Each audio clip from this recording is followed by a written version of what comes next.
Good morning, everyone. Today we will have a discussion of the test papers, the advanced format जो आपने last day attempt किए हैं. So paper 1 आपको screen पे दिख रहा होगा. इस पेपर 1 से रिलेटेड जो भी आपके डाउट्स हैं आप पूछ सकते हो. हम लोग उन पे फोकस होकर के डिस्कस कर लें. फिर इसके बाद सेकंड पेपर को डिस्कशन करेंगे. So the doubts or the questions that you want to ask from the paper 1, आपके जो डाउट्स होंगे हम लोग उसी पर फोकस करेंगे. So you need to point out what are the doubts.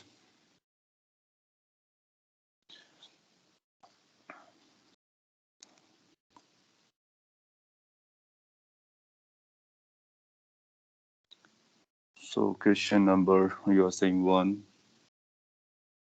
2, 3, 6, 7, 8,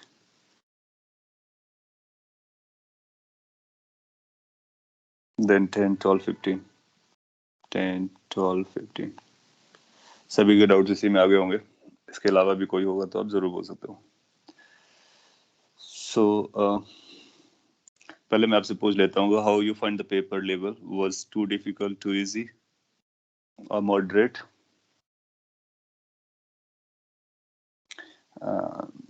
आपको कैसा फील आएगा वो आपकी प्रैक्टिस पे डिपेंड किया होगा. क्या किसी को टू इजी लगा? Electricity part was easy. Overall it was moderate. Okay. So जब आप moderate बोलते हो तो इसका मतलब ये आपको too difficult नहीं लगा. That's a good thing. इसका मतलब आप effort दे रहे हो और आप solve कर पा रहे हो. Yes, कुछ बोला आपने, सुनाई नहीं दिया. Okay, अगर आपको बहुत ज़्यादा difficult लगा है, so go back to the notes, revise them, try to attempt the questions which are very basic. उसके बाद आपको ये मॉडरेट लगना स्टार्ट हो जाएगा. थोड़ा और प्रैक्टिस करोगे तो नॉर्मल हो जाएगा. चलेगा. सो इस तरह के क्वेश्चन हम लोगों को यूज टू होना है. That's a point. अब ये बोलता है कि फर्स्ट क्वेश्चन हम लोग पिक करते हैं. यस. सिक्योरिटी ऑप्शन में कंफ्यूजन था, डी आना चाहिए था. किसमें कंफ्यूजन था? सी और डी में. सी और डी में था. ओके. बाकी हो गए होंगे आपसे, राइट? चलेगा. तो मैं एक बार पढ़ लेता हूँ क्योंकि मेरे को तो फर्स्ट टाइम ट्राई करना है. इट्स अ रीजन, एक रीजन है जिसमें magnetic field X direction along X axis है विद टाइम. वो टाइम के साथ इस ग्राफ के अकॉर्डिंगली वेरी करती है. Okay, fine. So the time period and the pitch and the radius of helix कुछ आपको बताया गया. If particle is projected from origin at angle theta with the x-axis, then what happens? So इस similar type का case हम लोगों ने pick किया था. अगर मैग्नेटिक फील्ड आपका इस डायरेक्शन में है, ठीक है, बी, और अगर आप उसको इस डायरेक्शन में या इस डायरेक्शन में v वेलोसिटी देते हो, ये थीटा होता है, तो आपके पास क्या आइडिया है? एक v cos थीटा करना पैरेलल कंपोनेंट और एक v sin थीटा करना जो कि परपेंडिकुलर कंपोनेंट है वेलोसिटी का. और उसके बाद आपको देखना है कि ये किस तरह से जाएगा. तो हेलिकल पाथ पे जाता है और हेलिक्स का मतलब होता है एक सर्कल और सेंटर भी मूव करेगा सर्कल का. इसमें क्या हो रहा है कि जैसे 0 से t नॉट टाइम तक जाओगे तो t not is a time period. तो एक टाइम पीरियड में एक अंदर जाएगा, v क्रॉस b लगाएगा, चार्ज लेट से पॉजिटिव है तो q v क्रॉस b का मतलब फोर्स इनसाइड जाएगा और इनसाइड जाने के बाद एक कंप्लीट राउंड करके फिर से वापस आ जाएगा इसी पर, कुछ ऐसा. तो ये जो डिस्टेंस ट्रेवल्ड होता है दैट्स कॉल्ड अ पिच. उसको p बोल रखा है, p नॉट बोल रखा है. सो अब अपने को ये पता करना है कि अगर ये b वही रहता तो फिर ये c को कंटिन्यू रखता है, ऐसे आगे बढ़ता रहता. ये आपका y डायरेक्शन है. कोऑर्डिनेट्स बना देते हैं so that we can relate the question. पहले पार्ट इसने बोला कि t नॉट बाई 2 टाइम पर कोऑर्डिनेट्स क्या होंगे वो आपने निकाल ले होंगे, सर्कल का प्लस उसका. तो फॉरवर्ड कितना होगा? x कोऑर्डिनेट यहाँ से निकल आएगा, yz वाले प्लेन पे सर्कल बन रहा होगा तो circle will be formed in the yz plane. सो yz प्लेन में सर्कल है. या फिर ड्रॉ कर लो या फिर लिख लो, एक्स डायरेक्शन में स्ट्रेट लाइन है, ये मोशन इसका चलता है। तो इन दोनों को कॉम्बिनेशन करना है, उससे आपने ए और बी चेक कर लोगे। Now come to the C part और D part. Two extremes of extreme normal to X axis. X axis का जो नॉर्मल होगा उसका एक्सट्रीम चाहिए, वो 2r0 डिस्टेंस पर ईच अदर से और 4r0 डिस्टेंस पर ईच अदर से, अपने को पता करना है। अच्छा, अगर ये सर्कल बनाता रहता है, इस तरह से चलता रहता, तो एक्सट्रीम कितना हो जाता? एक्सट्रीम इसका डायमीटर के बराबर रहा होता। जेड डायरेक्शन में सबसे दूर जा रहा है तो वो 2r रहा होता है। लेकिन क्या हो रहा है कि इसकी ये पीरियोडिकली चेंज हो रहा है, ये मैग्नेटिक फील्ड अपना डायरेक्शन बदल ले रहा है, फिर इधर आ जा रहा है। तो मैग्नेटिक फील्ड का डायरेक्शन बदलने से फोर्स बदल जाएगा, तो ये पहले अगर इनवर्ट गया था तो इसके बाद में ये आउटवर्ड आएगा, तो जो दूसरा सर्कल बनेगा वो आउटवर्ड बनेगा। तो पहला सर्कल अगर माइनस जेड डायरेक्शन में गया है तो दूसरा सर्कल प्लस जेड डायरेक्शन में जाएगा। अब यहाँ पे ड्रॉ करना हमारे लिए चैलेंजिंग है, लेकिन अगर हम इसको इस तरह से दिखाएं तो आपको विजुअलाइजेशन जरूर हो जाएगा। कैसे दिखाता हूँ मैं? कुछ इस तरह से दिखाता हूँ। लेट्स से कि अपना ये वाई डायरेक्शन है और जेड डायरेक्शन को मैं यहाँ पे बना रहा हूँ। एक्स डायरेक्शन हमारा कहाँ गया? X direction y cross z के जेड क्रॉस वाई के अकॉर्डिंग अपने को बाहर तरफ आ रहा होगा, देख सकते हैं। वाई क्रॉस जेड, जे क्रॉस के आई होता है, तो अंदर की तरफ जाएगा। तो यहाँ पर जो एक्स है वो हमारा अंदर की तरफ है, ये एक्स डायरेक्शन है। इसलिए कि हम लोग यहाँ से कहीं से वॉच करना स्टार्ट किया था। सो हमको जेड जो एक्स है वो अंदर की तरफ जा रहा है, तो पहला सर्कल कौन सा बना होगा? वो मैं सर्कल्स दिखाता। सर्कल सारे वाई जेड प्लेन में बनेंगे, तो पहला सर्कल आपको नेगेटिव जेड डायरेक्शन बना होगा, ऐसा। दूसरा जो सर्कल बनेगा हेलिक्स का, वो ऐसा बनेगा। तो वाई एक्सिस से नॉर्मल डिस्टेंस की जो बात कर रहा है एक्स एक्सिस से, तो एक्स एक्सिस यहाँ पर जा रहा है, नॉर्मल ये जाएगा इतना दूरी पर और इतना दूरी पर जाएगा। So this will be 2r0, this will be 2r0, so how much will become? It will become 4r0। Sir वो आंसर सी दिया है, डी होना चाहिए।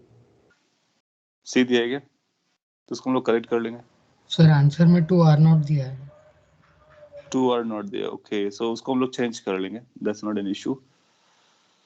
Are is the radius, r का मतलब r0 ही होगा बेसिकली। एक बार क्रॉस चेक कर लेते हैं। और ये जो जाएगा एक तरफ जाएगा वो 2r0 जाएगा, डायमीटर के बराबर जाएगा। दूसरी बार दूसरी तरफ जाएगा तो वो 2r0 जाएगा। और इसने बोला two extreme normals to x axis जो बनने वाले उनके बीच की डिस्टेंस आएगी, तो वो मैक्सिमम डिस्टेंस कितना जाएगा? 4r0 जाएगा। लास्ट ऑप्शन हो जाएगा। ठीक है, इस पे करेक्शन करना है, डी ऑप्शन को इंक्लूड करना है।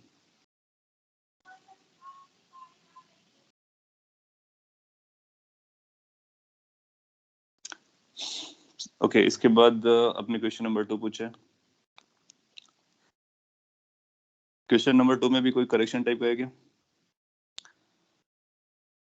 हाँ सर, बी आंसर आ रहा है। हाँ सर, सेकंड, फर्स्ट और सेकंड आंसर करेक्ट है। हाँ, ए और बी से करेक्ट। चेक करते हैं, मे बी लाइक कि कुछ ऑप्शंस इधर आंसर्स मिसमैच हो गए होंगे।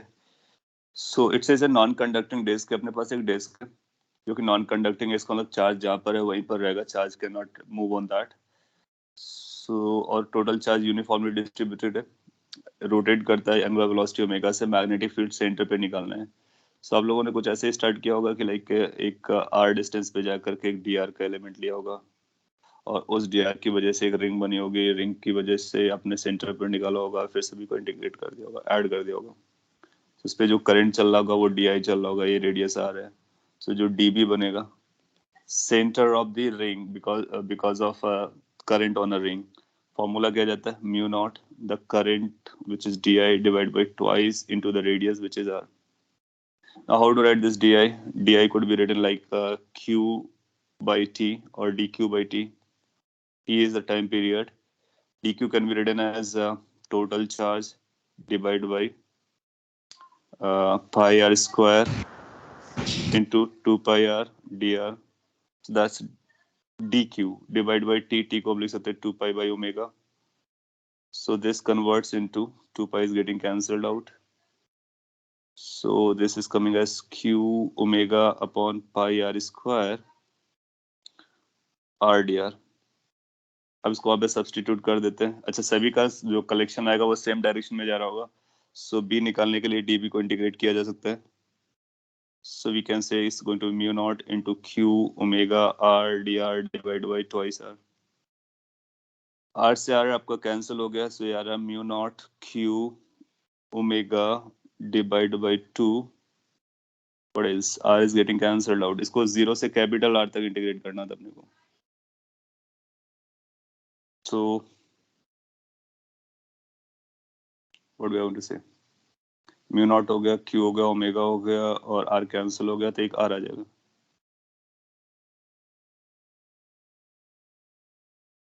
सो फील्ड किधर जाएगी? फील्ड तो आपको जिस तरह से दिख रहा है वो रोटेशन इसका इस तरह से दिया गया है, तो फील्ड आउटवर्ड आएगी. तो आउटवर्ड को आप मार्क कर दोगे, इनवर्ड को नहीं मार्क करोगे. मैग्नीट्यूड के लिए आप इसको चेक करोगे और उसके अगले वाले को चेक करोगे. इसमें आर ऊपर आ रहा है. Okay, I missed it something. I think I miss something. Pi R square मैंने मिस किया क्या? ओके, तो ये पाई आर स्क्वायर भी होगा. गुड. सो एक आर कैंसिल हो जाएगा, तो ये आएगा mu naught Q omega upon twice pi R. ऐसा ऑप्शन होगा, उसको मार्क करेंगे.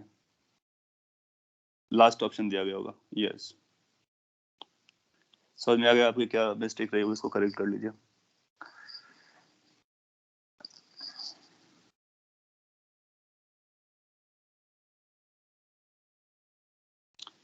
सो इसका फाइनल आंसर आपका ए और लास्ट आएगा. इसमें करेक्शन हो तो आप बोल सकते हो, अगर यही दिया गया तो आप एक्सेप्ट कर सकते हो. कैलकुलेट कैसे किया गया है ये आपके लिए एक्सट्रीमली इंपॉर्टेंट है, ये लर्न करने वाला, कि एक रिंग की वजह से निकालेंगे उसके सेंटर पर, फिर इसके बाद में डी आई कैसे कैलकुलेट करते हैं. ये D Q by T, T is the time period of rotation, and then putting the values properly, integrating. Since same direction है तो डायरेक्टली इंटीग्रेट कर सकते हो, कोई कंपोनेंट करने की जरूरत नहीं है. ये रिंग नहीं था, ये क्या था? डिस्क था.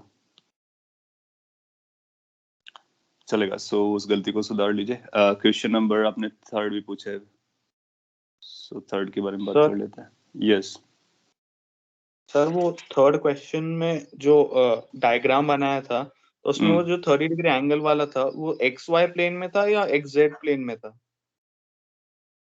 अच्छा, ये आपको समझने में इशू रहा होगा. सो एक बार पढ़ते हैं, अगर वहां से कुछ क्लियर होता है, फिर नहीं तो उसको डिटेल में बता दें. ये बोलते हैं पार्टिकल है, चार्ज क्यू है, मास एम है, इनिशियल वेलोसिटी वी दिया गया जैसा दिखाया जा रहा है, और मैग्नेटिक फील्ड बी की तरफ है. आपको ऐसा कंफ्यूजन आ सकता है कि ये जो लाइन है ना वो जेड डायरेक्शन की तरफ जा रही है, ऐसा आपको कंफ्यूजन आ सकता है. तो उसको रिजॉल्व करने के लिए हमारे पास कई सारे आर्गुमेंट्स हैं. क्या आर्गुमेंट्स हैं? एक तो ये आर्गुमेंट है कि मैग्नेटिक फील्ड उसने क्रॉस करके दिखाई है, इसका मतलब जेड डायरेक्शन वो अंदर की तरफ दिखा रहा है, माइनस जेड. तो एक साथ हम दो डायरेक्शन नहीं दिखा सकते जेड की. ऐसा नहीं कह सकते ये भी जेड है और अंदर भी माइनस जेड है. तो वहां से अपने को समझ में आ गया कि ये जो प्लेन बनाया गया एक्स वाई कोऑर्डिनेट है, तो ये 2 डायमेंशनल पिक्चर है, केवल एक्स वाई प्लेन है, और जेड अंदर की तरफ जा रहा है और बाहर की तरफ आ रहा है. ठीक है, तो ये 30 डिग्री एक्स वाई प्लेन पर है. ओके, अपने थर्ड का ए गलत होगा, चेक करते हैं. और ए ऑप्शन ही नहीं हो ही नहीं सकता. ओके, मे बी हो सकता है कुछ ऑप्शंस का करेक्शन आ रहा हो, क्योंकि वो आंसर टाइप करते टाइम या फीड करते टाइम कुछ गड़बड़ हो गया होगा. ऐसा मेरे को इसलिए लग रहा है कि गड़बड़ हो गया होगा, क्योंकि फर्स्ट वाले में आपने बोला कि गलत हो रहा है. इसका मतलब है कि हो सकता है कि आगे भी ऐसा रह गया हो. चेक करने से क्लियर हो जाएगा. अच्छा, करना क्या अपने को वो समझना ज्यादा इंपॉर्टेंट है. ये कोई y equal to M X type की लाइन है जो सेग्रीगेट करती है मैग्नेटिक फील्ड को नॉन मैग्नेटिक फील्ड से, और ये एंटर करता है. v और b के बीच का एंगल 90 डिग्री है, तो सर्कल पे चलेगा, नो डाउट. चार्ज को पॉजिटिव मान लेते हैं, तो v क्रॉस b का एक फोर्स लगेगा, तो ये यहाँ से एंट्री मारेगा और इस तरह से एक सर्कल बना करके निकलने वाला होगा. तो जितना भी होगा ये सर्कल होगा, दैट्स ऑल. अब अपने को आंसर करना है. velocity of the particle when it comes out of the magnetic field is. सो जब ये मैग्नेटिक फील्ड से बाहर आ रहा होगा उस समय इसकी वेलोसिटी क्या होगी? उसका मैग्नीट्यूड तो v होगा, तो ये मैग्नीट्यूड तो v दे रहे हैं, और v क्रॉस b जो हम लोगों ने किया, तो कुछ इस तरह से वेलोसिटी आनी चाहिए. अगर ये वेलोसिटी आएगी तो इसका i नेगेटिव जा रहा है, ओके,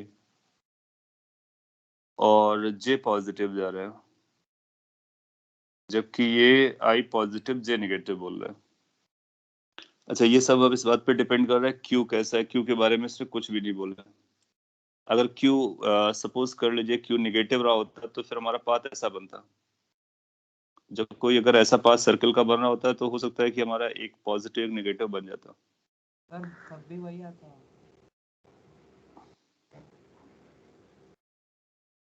नहीं, क्यू हमारा डायरेक्शन बदल देता है ना, डायरेक्शन बदल देता सर है। पर वही मतलब बस ये आई कैप जे कैप तो अलग ही आता फिर भी, माइनस आई कैप प्लस जे कैप ही आता है। अच्छा हाँ, ठीक है। तो हाँ, पहली बात तो वो भी है। दूसरा पॉइंट ये भी है कि क्यू अगर नहीं दिया है तो हम उसको कैसा ट्रीट करते हैं, पॉजिटिव ट्रीट करते हैं। ये फिर ऐसा ऑप्शन छोड़ लेंगे कि दोनों पे डिपेंड कर रहा होगा। सो ये जो वेलोसिटी है आई कैप जे कैप, ये बेसिकली ये कहना चाह रहा है कि 30 आई कैप कॉस 30, इसका मतलब ये कुछ अगर हम यहाँ से इस तरह से भी ट्रीट करें तो क्या चलेगा। एक ये कंपोनेंट इनिशियली लेते हैं, एक ये कंपोनेंट ले सकते हैं, हम दो कंपोनेंट ले सकते हैं। और अगर दो कंपोनेंट लेते हैं तो ये v cos 30 का बनेगा और ये v sin 30 का बनेगा। और ये भी इसको सर्कल पे ही ले जाएगा, ये भी इसको सर्कल पे ले जाएगा। दो सुपर पोजिशन करेंगे सर्कल का तो सर्कल बनेगा। इसीलिए हम लोग एक ही वेलोसिटी कंसीडर कर लेते हैं। तो ये नहीं होना चाहिए, कई वजह है उसकी। एक तो ये डायरेक्शन नहीं मैच कर रही है, माइनस आई प्लस जे। दूसरा वेलोसिटी के बारे में अपने को देखना होगा। और थोड़ा सा ज्योमेट्री की वाइज करेंगे तो अगर एग्जैक्टली हमको निकालना पड़े कितना आ रहा है तो क्या करना चाहिए, उसके लिए हम थोड़ा सा ज्योमेट्री को यूज कर सकते हैं। आपको यहाँ पे एक सर्कल बनाना है, ऐसा सर्कल बनाना है जो कि यहाँ पर टेंजेंट एक्स एक्सिस हो ओरिजिन पर, ये सर्कल बनेगा। So X axis is the tangent at origin, some sort of this. Rest को आप इरेज कर सकते हो, ये वाला पोर्शन। तो पार्टिकल हमारा इस तरह के सर्कल पे जाएगा। अब यहाँ पर अपने को ये जो वेलोसिटी टेंजेंशियल निकलेगी, this is going to be the velocity finally. Magnitude वही रहेगा, डायरेक्शन आपकी इधर जाने वाली है। अब जहां तक बात आती है कि 30 डिग्री होगा 40 डिग्री होगा, कैसे निकालेंगे, तो उसके लिए आप इसमें कंस्ट्रक्शन करोगे। इस टेंजेंट को अगर आप आगे बढ़ा देते हो तो कुछ एंगल्स वगैरह हम पता कर सकते हैं। क्या हम एंगल्स पता कर सकते हैं? अपने को ये पता है कि ये जो स्ट्रेट लाइन जा रहा है वो इस टेंजेंट से ये कॉर्ड का काम करेगी। तो कंस्ट्रक्शन के लिए इसका एक सर्कल भी पकड़ लेते हैं, यहाँ का एक सेंटर होगा सर्कल का, यहाँ से एक इस परपेंडिकुलर ड्रॉ कर सकते हैं। यहाँ से जो अच्छा जो सेंटर आएगा वो वाई एक्सिस पर आएगा क्योंकि परपेंडिकुलर तो यही है, ये रेडियस होगी। आई एम जस्ट एक्सप्लेनिंग कि हमको क्या करने का इन केस अगर एग्जैक्टली निकालना भी पड़े तो क्या यहाँ से हम वो थीटा एंगल निकाल सकते हैं। सो ये भी यहाँ पर 90 डिग्री जाने वाला है, 90 डिग्री करने वाला है, isn't it? So ये 30 डिग्री दिया था तो क्या यहाँ से कुछ एंगल्स हम पता कर सकते हैं? देखना पड़ेगा। ये एंगल अपना 60 हो जाएगा और ये रेडियस है तो ये भी रेडियस है, तो ये भी 60 बनेगा जाके ट्राइंगल में। Okay. अगर ये 60 बनेगा, ये 90 है, तो ये एंगल कितना बनेगा? 30 बनेगा जाकर के। अब इस तरह से आपको वेलोसिटी इसके एंगल्स पता चल गया, अब इसके कंपोनेंट कर सकते हो। और जब आप इसको कंपोनेंट करोगे तो अपने को पता चल जाएगा कि एग्जैक्टली कितना आने वाला है। लेकिन एक माइनस आई कैप आएगा ऐसा दिखता है और एक प्लस जे कैप आएगा ऐसा दिखता है, तो ए को कैंसिल कर देंगे।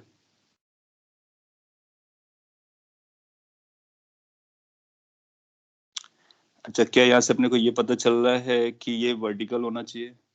ये वर्टिकल नहीं होना चाहिए क्योंकि इससे ऊपर वाला 30 डिग्री है, तो किसी एंगल पर होना चाहिए। फिर हम हॉरिजॉन्टल से एंगल पता कर सकते हैं अगर ये पता चल गया, क्योंकि हमको ये पता है 30 है तो टोटल कितना हो जाएगा? 60 हो जाएगा। तो फाइनल आंसर हम कैसा दे सकते हैं? इसका जो फाइनल वेलोसिटी आएगी शुड बी लाइक दिस, क्योंकि अगर आप यहाँ हॉरिजॉन्टल ड्रॉ करो तो ये एंगल आपको 30 पता चला है, तो इसका मतलब है जो आपकी फाइनल वेलोसिटी है that velocity is making an angle 60 degree. कुछ ऐसा है, 60 डिग्री बना रहे हैं। That is V. So it's going to be like V cos 60 I cap V sin 60 J cap. My goodness. ये दोनों पॉजिटिव पे जा रहे हैं। एक बार एंगल को चेक कर लेते हैं। ये 30 रहा होगा तो बाकी कितना रहा होगा, 60 रहा होगा। फिर ये जो ट्राइंगल बनेगा वो आइसोसेलेस बनेगा, तो इसको भी 60 होने का। अगर ये 60 हुआ और ये टेंजेंशियल वाला पार्ट है और ये इसका रेडियस वाला पार्ट है तो 90 होगा। तो ये बचा हुआ पोर्शन जो रहा होगा वो 30 रहा होगा, 60 बनेगा। सो v sin 60 हो जाएगा। सो हमको फाइनल वेलोसिटी अगर कैलकुलेट करनी थी तो कुछ ऐसा बोलना चाहिए था, v cos 60 i cap plus v sin 60 j cap. समझ में आया? अगर अपने को निकालना होता है क्वेश्चन का आंसर आप यहाँ पे दे सकते हो कि इस तरह से नहीं रहेगा, तो ये ऑप्शन आपका नहीं है। करेक्ट कर लेंगे। Time for which the particle was in magnetic field, कितने टाइम तक के मैग्नेटिक फील्ड में रहा होगा उस टाइम को पता करना है। तो ये एंगल अपना कितना हो गया, थीटा। थीटा की वैल्यू है π/3 और यूनिफॉर्मली चलता है तो हम टाइम निकाल सकते हैं ओमेगा निकालने के बाद। और ओमेगा अपने को पता होता है, तो theta is equal to omega T. तो T must be π/3 omega. Now what is this omega? Omega is angular frequency. So this can be written as 3 2 π/t. t ऊपर चला जाएगा, so it will p/6 लगेगा। t कितना होता है आप जानते हो, 2 πm qb, 2 πm divide by qb, right. So 6 qb हो जाएगा। फाइनली ये बन जाएगा अपने पास πm डिवाइडेड बाई, आप कैसे भी ट्राई कर सकते हो, इट डिपेंड्स लाइक कि आपने किस तरह से उसको प्रैक्टिस किया है। सो मैंने क्या किया कि थीटा पता कर लिया, थीटा को ओमेगा टी से लिख दिया क्योंकि यूनिफॉर्म सर्कुलर मोशन होता है, यू पीपल नो दैट। और टी की वैल्यू थीटा बाई ओमेगा आ जाएगा। ओमेगा की वैल्यू 2 π/t लिख सकते हैं, टी के टर्म में पता कर लिया और अपना आंसर आ गया। सो ये आपका सही जा रहा है। Distance travelled in the magnetic field is, तो डिस्टेंस कैसे निकाल सकते हैं। डिस्टेंस के लिए आप लोगों को distance is equal to the speed into time, that's all. Speed आपको पता है, टाइम पता है, v से मल्टीप्लाई कर दो। ये भी सही जा रहा है। Particle will never come out of the magnetic field, या इट विल कम आउट, वो तो आपको दिख रहा है, बाहर निकल जा रहा है मैग्नेटिक फील्ड से। सो इसका आंसर बता देंगे। आपने लिखा है could there be no deflection in y direction as there is no velocity in y direction। y direction में डिफ्लेक्शन, y डायरेक्शन में डिफ्लेक्शन, ये डिफ्लेक्शन हो रहा है ना। देखो क्यों डिफ्लेक्शन होगा, क्योंकि इस पे फोर्स लग रहा है। कौन सा फोर्स लग रहा है, F is equal to Q V cross B. और ये फोर्स जो है इनिशियली y डायरेक्शन में लगेगा, फिर ये अपने वेलोसिटी के परपेंडिकुलर रहेगा, सर्कल पे चलाएगा। ये circular motion, uniform circular motion का केस है। So there will be a deflection towards y direction, and it will not be able to make the complete circle. It will make a part of circle and will come out of that magnetic field. So इसमें क्या क्या answer दिए गए मेरे को बता दो, तो उसको मैं करेक्ट करा दूंगा। ए का डी में करेक्शन करना था, 3 के आंसर में क्या करेक्शन करना है। सर ए ऑप्शन नहीं है, ए ऑप्शन नहीं है, आंसर दिया है। आंसर दिया है तो ए को हटा देने का, ठीक है। क्वेश्चन नंबर नेक्स्ट जो आपने पूछा है दैट इज 6 आफ्टर 3, 6 7 8 है। इसका मतलब 4 आपने कर लिया है, 5 आपने कर लिया है क्योंकि हम लोग ऐसे क्लास में कर चुके हैं, आपने प्रैक्टिस कर लिया है। 6 पर आते हैं। क्वेश्चन नंबर 6, इट सेज कि figure shows square current carrying coil. से एक स्क्वायर करंट कैरिंग कॉइल आपको दिया गया है, लेंथ आपको एल दिया है। Magnetic field on the coil is given by this formula. आपको बताना है ऑप्शंस के बारे में। सो क्या सारे ऑप्शन बताने या कोई पर्टिकुलर। जैसे पहला आपसे पूछता है कि इफ कॉइल इज फ्री तो क्या होगा।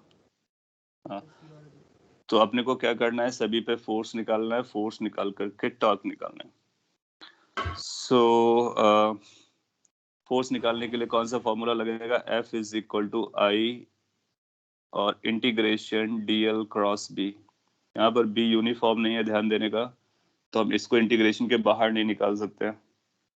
सो अपने को b नॉन यूनिफॉर्म का केस है। सो रोटेशन के लिए टॉर्क आप पता कर लोगे, इसका टॉर्क पता कर लोगे। बी में coil is free to rotate about what axis, तो पहले इसको कैलकुलेट करने पड़ेंगे टॉर्क्स आपको। Resultant force on the coil is 0, force निकालना पड़ेगा। सो फोर्स निकल आएगा, टॉर्क निकल आएगा, टॉर्क निकल आएगा, स्टोरी बन जाएगी। तो 1 मिनट के लिए अगर मैं सॉल्व कर देता हूँ, हो सकता है कि आप में से कुछ लोगों को सारे ऑप्शन में प्रॉब्लम रहा हो। यस हाँ, सो अभी हम लोग क्विकली कर लेते हैं। जैसे ए बी वाले सेगमेंट, ओ ए वाले सेगमेंट पे जाओगे तो ओ ए वाले सेगमेंट में एक्स की वैल्यू 0 है। एक्स की वैल्यू 0 रख दोगे तो मैग्नेटिक फील्ड आपको केवल आई डायरेक्शन में मिलेगी। यहाँ पर इस डायरेक्शन में मैग्नेटिक फील्ड मिलेगी, और ये जो मैग्नेटिक फील्ड होगी और डीएल आपका इधर जाएगा, तो डीएल क्रॉस बी अंदर की तरफ जाएगा। तो फोर्स जो आने वाला है ए बी सेगमेंट में वो अंदर की तरफ आने वाला है। Let's call it as F1। ये जो फोर्स आएगा, क्या हम F1 की कैलकुलेशन कर सकते हैं? थोड़ा सा कैलकुलेटिव क्वेश्चन है। F1 की वैल्यू आएगी आई, बाहर आएगी डीएल क्रॉस बी, तो डीएल इज डीएल, डीएल को आप डीवाई लिख सकते हो क्योंकि वाई डायरेक्शन में हो। और बी की जगह कितना लिखने का अपने को? बी के सब प्लेस पर आपको लिखना है B naught Y divide by L, और कहां से कहां तक इंटीग्रेट करना है? 0 से एल तक। सो ये बन जाएगा B naught I by L square by 2 और आ जाएगा। So basically it will become B naught I L by 2। So this will be the force acting on this first वाला पार्ट।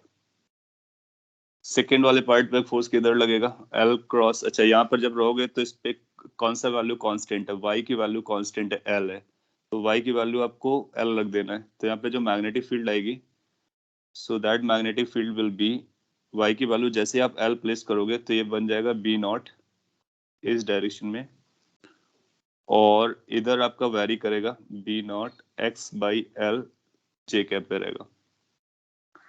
सो जब यहाँ पे आप क्रॉस कर रहे होगे तो डीएल आप इधर लोगे, जब इधर आप डीएल लोगे तो ये कंपोनेंट तो कैंसिल आउट हो जाएगा, पैरेलल का cross product. DL cross B करोगे तो फोर्स ऊपर की तरफ आएगा। तो लेट्स से ये F2 फोर्स है।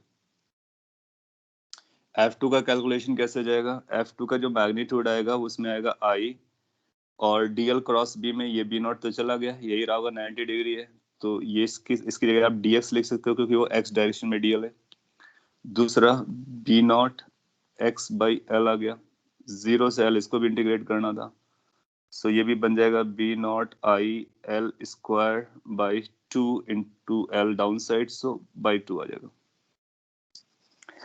दैट मीन्स ईच सेगमेंट आपको सेपरेटली स्टडी करना था, no other way out.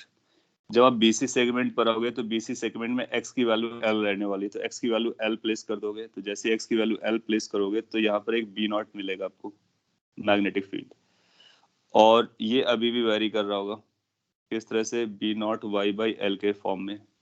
DL आपको नीचे लेना है तो डीएल आप नीचे ले सकते हो। जब आप डीएल नीचे ले रहे हो इसको भी आप डीवाई बोल सकते हो, डाउनवर्ड की डायरेक्शन में। मैग्नीट्यूड डायरेक्शन निकालते फोर्स का डीएल क्रॉस बी, जब आप डीएल क्रॉस बी करोगे तो आप देखोगे कि अपवर्ड आएगा, तो ये अपवर्ड आएगा F3। कैलकुलेशन चेक कर सकते हो, डायरेक्शन भी चेक कर सकते हो, और कोई स्टेप आपको नहीं समझ रहा तो आपको पूछ लेना होगा। मैं वेक्टर्स को यूज करते हुए आगे बढ़ रहा हूँ। जब इसको इंटीग्रेट करोगे तो आई आएगा, डीएल की जगह आप डीवाई यूज कर सकते हो, और ये आ जाएगा बी नॉट वाई। अच्छा, यहाँ पर थोड़ा सा ख्याल रख सकते हैं, डायरेक्शन तो अपने को पता चल गया, मैग्नीट्यूड निकालना है बेसिकली। तो जब हम डीएल नीचे लिख रहे हैं तो डीएल की जगह माइनस डीवाई आप लिख सकते हो, तो माइनस डीवाई और B naught Y by L. Moreover limit कहाँ से कहाँ तक चलेगा? वाई आपका जो है वो एल वैल्यू से 0 वैल्यू तक गया है, तो एडजस्ट कर लेगा, ये वाई स्क्वायर बाई एल आ जाएगा अल्टीमेटली, ये भी आएगा B I L by 2। And finally on the last, जब आप लास्ट पे वर्क कर रहे होगे तो यहाँ पर y की वैल्यू 0 रहेगी, y की वैल्यू 0 रहेगी तो i कंपोनेंट कैंसिल आउट हो जाएगा, तो केवल यही कंपोनेंट बचेगा, और ये बनेगा B naught X by L. इसका भी वही आंसर आना चाहिए। फिर भी एक बार चेक कर लेते हैं, इसको 4 नाम दे देते हैं। पहली बात इसका डायरेक्शन निकालते हैं, dx इधर है तो dl क्रॉस b कीजिए तो ये इनटू जाएगा, इनटू ये F4 हो गया। F4 की कैलकुलेशन भी मैं यहाँ पे कर ले रहा हूँ। F4 माइनस dx लगा लो, i बाहर आ गया, ये माइनस dx हो गया, और ये जा रहा है अपना b not x by L two 0, basically b i l by 2। अभी मैंने केवल फोर्स निकाले हैं सभी पर, नेट फोर्स कितना लग रहा है। आपने देखा कि सारे फोर्सेस की value by the way BIL/2 BIL/2 BIL/2 BIL/2 आ रही है। मोर ओवर इनकी डायरेक्शंस अपने को पता है, दो अंदर की तरफ है, दो बाहर की तरफ है। तो अगर दो अंदर की तरफ है, दो बाहर की तरफ है, तो नेट फोर्स कितना लग रहा होगा? नेट फोर्स, रिजल्टेंट फोर्स अपने को पता चल गया, रिजल्टेंट फोर्स 0 लग रहा होगा। तो एक ऑप्शन अपने को क्लियर हो गया। अब ये एक्स एक्सिस के अबाउट कितने से रोटेट करेगा, वाई एक्सिस से कितना टॉर्क लगाएगा, और क्या चल रहा होगा वो बताने का। तो जब कभी अपने को एक्स एक्सिस से पता करना हो तो टॉर्क अबाउट एक्स निकालेंगे। कैसे निकालेंगे मैं आपको आइडिया दे देता हूँ। ये जो सब आपने डीएफ निकाल रखा है, ये डीएफ लिखा हुआ है, फिर उसका इंटीग्रेशन क्या है। सो आप देखोगे कि जो इस पर लगने वाले फोर्स होंगे एक्स एक्सिस पर, ओसी वाले सेगमेंट में, वो टॉर्क तो देंगे नहीं। ये वाला टॉर्क देगा F1 आपको इस सेंस में, F2 इसको ऊपर उठाने की अपोजिट सेंस में देगा, F3 उसको अपोजिट सेंस में देगा। तो तीनों को अपने को लिखना होगा। तो हम लोग कैसे लिखने वाले हैं वो मैं आपको बता देता। F1 की वैल्यू हम लोगों ने कितनी निकाली थी? F1 की वैल्यू थी I और B0Y dy/L। ये DF था। DF को क्रॉस करेंगे Y से, परपेंडिकुलर डिस्टेंस, तो हम Y डिस्टेंस पे जाकर के dy लिया था। तो ये टॉर्क की वैल्यू आएगी फर्स्ट वाले की, 0 से L। जनरल फॉर्मूला मैं लिख देता हूँ। क्या चल रहा है? चल ये रहा कि जब कभी हम टॉर्क निकालते हैं तो उसको इंटीग्रेट करना होता है किसको? DF क्रॉस R और R क्रॉस DF। और जब R क्रॉस DF कर रहे होते हैं तो परपेंडिकुलर डिस्टेंस R लिख लेते हैं, तो R बिकम्स परपेंडिकुलर डिस्टेंस और DF हम लोग निकाल करके इंटीग्रेट कर चुके हैं। R हम पता कर सकते हैं परपेंडिकुलर उस एक्सिस से कितना होगा, तो Y होगा। तो ये अपने को पहला टॉर्क मिलेगा इसका। फिर अपने को ये भी निकालना पड़ेगा। बाय द वे ये सारे फोर्स एक ही डिस्टेंस पे लग रहे होंगे, दूसरे को इंटीग्रेट करने की जरूरत नहीं है, डायरेक्टली L से मल्टीप्लाई कर देना है। तो आएगा -L into the force F2 जो हम लोगों ने निकाला था। थर्ड को इंटीग्रेट करना पड़ेगा, क्यों? क्योंकि एक्स एक्सिस उसकी डिस्टेंस बदल रही है। तो जब डिस्टेंस बदल रही होती है तो अपने को इंटीग्रेट करना होता है। और थर्ड वाला टर्म कैसे लिखेंगे? आप देखोगे कि आपने यहाँ से x डिस्टेंस जो बचा होगा अब उसको यूज करना था। तो F3 के लिए आपने ये फॉर्मूला बनाया था ऊपर से लेकर के। तो DF का मैग्नीट्यूड ले लो और यहाँ से डिस्टेंस ले लो x वाली, चलेगा। तो ये माइनस लगाएंगे। माइनस क्यों? क्योंकि ये अपोजिट साइंस में डायरेक्शन में जा रहे हैं। और आप इसको लिख सकते हो y इंटू DF3 में y रहा होगा, उसको इंटीग्रेट कर लो 0 से L तक। ये अपने पास आ गया torque about x axis.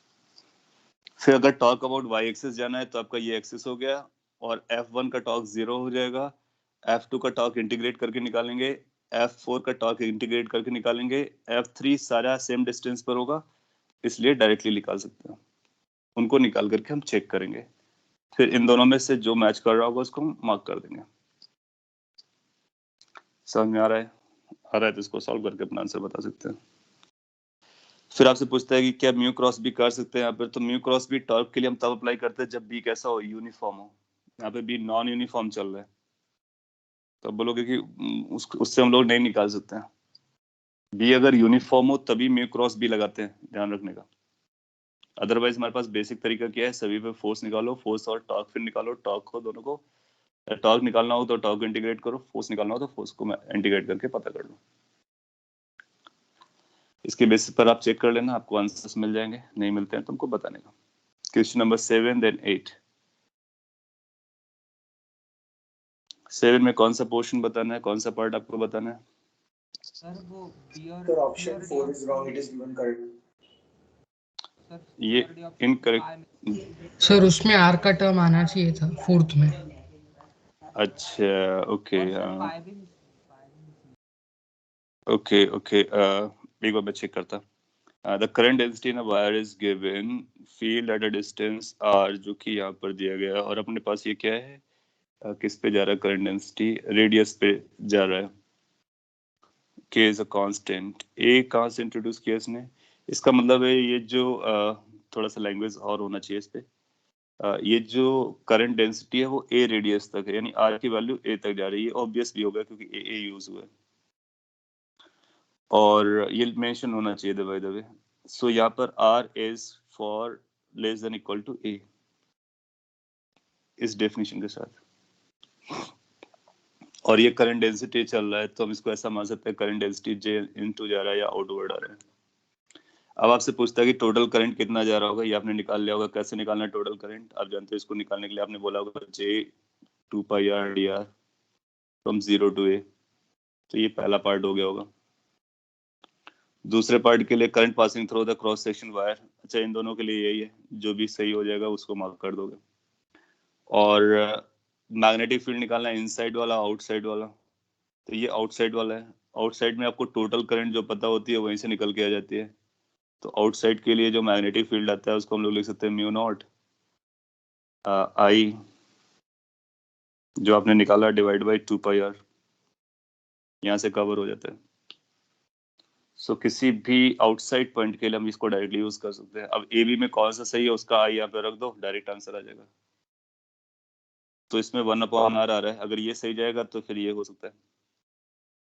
Inside वाले केस में क्या होगा, इनसाइड वाले केस के लिए हम लोग क्या लिखते हैं, इनसाइड वाले केस के लिए लिखते हैं बी इज इक्वल टू, देखो कांस्टेंट आंसर आ सकता है, ऐसा नहीं कि कांस्टेंट ना आए, बट फिर भी हमको चेक करने का। क्या आएगा इनसाइड वाले में, तो आप लगाओगे Ampere's law, integration B dot D L is equal to mu naught into I enclosed. Now integration B dot D L symmetry से क्या बन जाएगा, बी इंटू 2 पाई आर अंदर वाला R is equal to mu naught the current in any R distance और R radius. तो जब current किसी आर रेडियस पे निकालोगे तो फिर इसी फॉर्मूले से ए इंटीग्रेशन ना करके आर तक इंटीग्रेशन करना था आपको। So I as a function of R, एक अच्छा क्वेश्चन है, एक बार वेरीफाई कर लेते हैं। I up to R distance is going to be 0 to R j which is given as kr square into 2 pi r dr। आप इसको जब k और 2 pi को बाहर निकाल लोगे तो इंटीग्रेशन के अंदर आपको मिला होगा r क्यूब dr। 0 से r रेडियस तक चाहिए अपने को, फुल नहीं चाहिए। तो ये r रेस्ट पावर 4/4 हो जाएगा, तो ये बनेगा pi k r raised power 4/2। ये current as a function of r आया होगा। अब इसमें r की जगह a रख दोगे तो अपना आंसर हो जाएगा। तो ए रखा होगा तो अपना पहला आंसर बना होगा पाई के ए रेस्ट पावर बाय 2। तो यहाँ से ये बात क्लियर होगी कि फर्स्ट करेक्ट है, सेकंड नहीं। अच्छा, फर्स्ट करेक्ट हो गया तो थर्ड भी चेक हो जाएगा, क्योंकि आई अपने को पता चल गया। तो 1 मिनट में इसको भी चेक कर लेते हैं। म्यू नॉट और इसकी वैल्यू रख दो पाई के A raised power 4 divide by 2, और ये 2 था तो 4 पाई आर। क्या यही आंसर दिया गया, पाई से पाई कैंसिल हो गया। म्यू नॉट के A raised power 4 divide by 4 R, yes, तो ये भी करेक्ट जा रहे हैं। अब हम लास्ट को चेक कर रहे हैं। जब हम लास्ट को चेक कर रहे हैं तो उसमें current enclosed is going to be this of any small radius r, so that's going to be pi k r raised to power 4 divided by 2. So that's going to be the case. So यहाँ से b की जो value अपने को मिल रहा है that should be mu naught, pi से pi cancel out हो गया, k r cube divided by 4। ये आंसर आना चाहिए फॉर इनसाइड वाला केस के लिए। फिर आप जब इसको देखोगे तो उसने a क्यूब लिख दिया है, तो ये गलत कर दिया है, सो ये रॉन्ग हो जाएगा। So last option is wrong. अगर आपसे पूछता है कि एग्जैक्ट वैल्यू कितनी आएगी तो इनसाइड वाले पॉइंट के लिए ये फॉर्मूला बनेगा। तो इनसाइड का अगर पूछा गया होता तो आप ये बताते, और ये ऑप्शन दिया गया होता तो इसको करेक्ट बोलते। नहीं, ये निकालोगे, यस आर का टर्म आएगा, और कितना आएगा वो आपको यहाँ से पता चलेगा। कई बार ऐसा भी हो सकता है आर ना आए, कांस्टेंट भी आ सकता है। तो 7th में क्या डी ऑप्शन दिया गया है एज ए आंसर, तो क्या यस सर। तो इसको करेक्ट करना है, डी को नहीं करना है, ठीक है। बाकी सब सही जा रहा होगा। देन 8 के बाद आपने 10 और 12 पूछा हुआ है, क्वेश्चन नंबर 10। 8 आपसे हो गया होगा, 9th हो गया होगा, 10th आपने पूछा है, और उसके बाद 12 पूछा हुआ है। 10th में कौन सा पोर्शन बताना है या पूरा बताना है? पूरा आपसे पूछता है, हाँ, मैक्सिमम स्पीड के बारे में पूछता है, ओसिलेशन के बारे, ओसिलेशन की, और मैकेनिकल एम्पलीट्यूड पूछता है। तो 2 पॉइंट्स पे अपने को फोकस करना है। One is maximum speed, another is amplitude. Oscillation कर रहा है तो मैक्सिमम स्पीड मीन पोजीशन पे रहती है, यू नो दैट, और एम्पलीट्यूड निकालने के लिए हम एक्सट्रीम पोजीशन को देखते हैं। अब समझते हैं कि क्या है, कॉम्प्लिकेटेड सा फिगर है और बहुत सारा लैंग्वेज है, तो उसको डिकोड करना है, पढ़ना है। सो इट सेज कि अपने पास एक स्टेट कंडक्टर बार है। सो ये जो ए बी है वो कंडक्टिंग वायर कंडक्टर है, बार है। मास और लेंथ दोनों उसका अपने को पता है।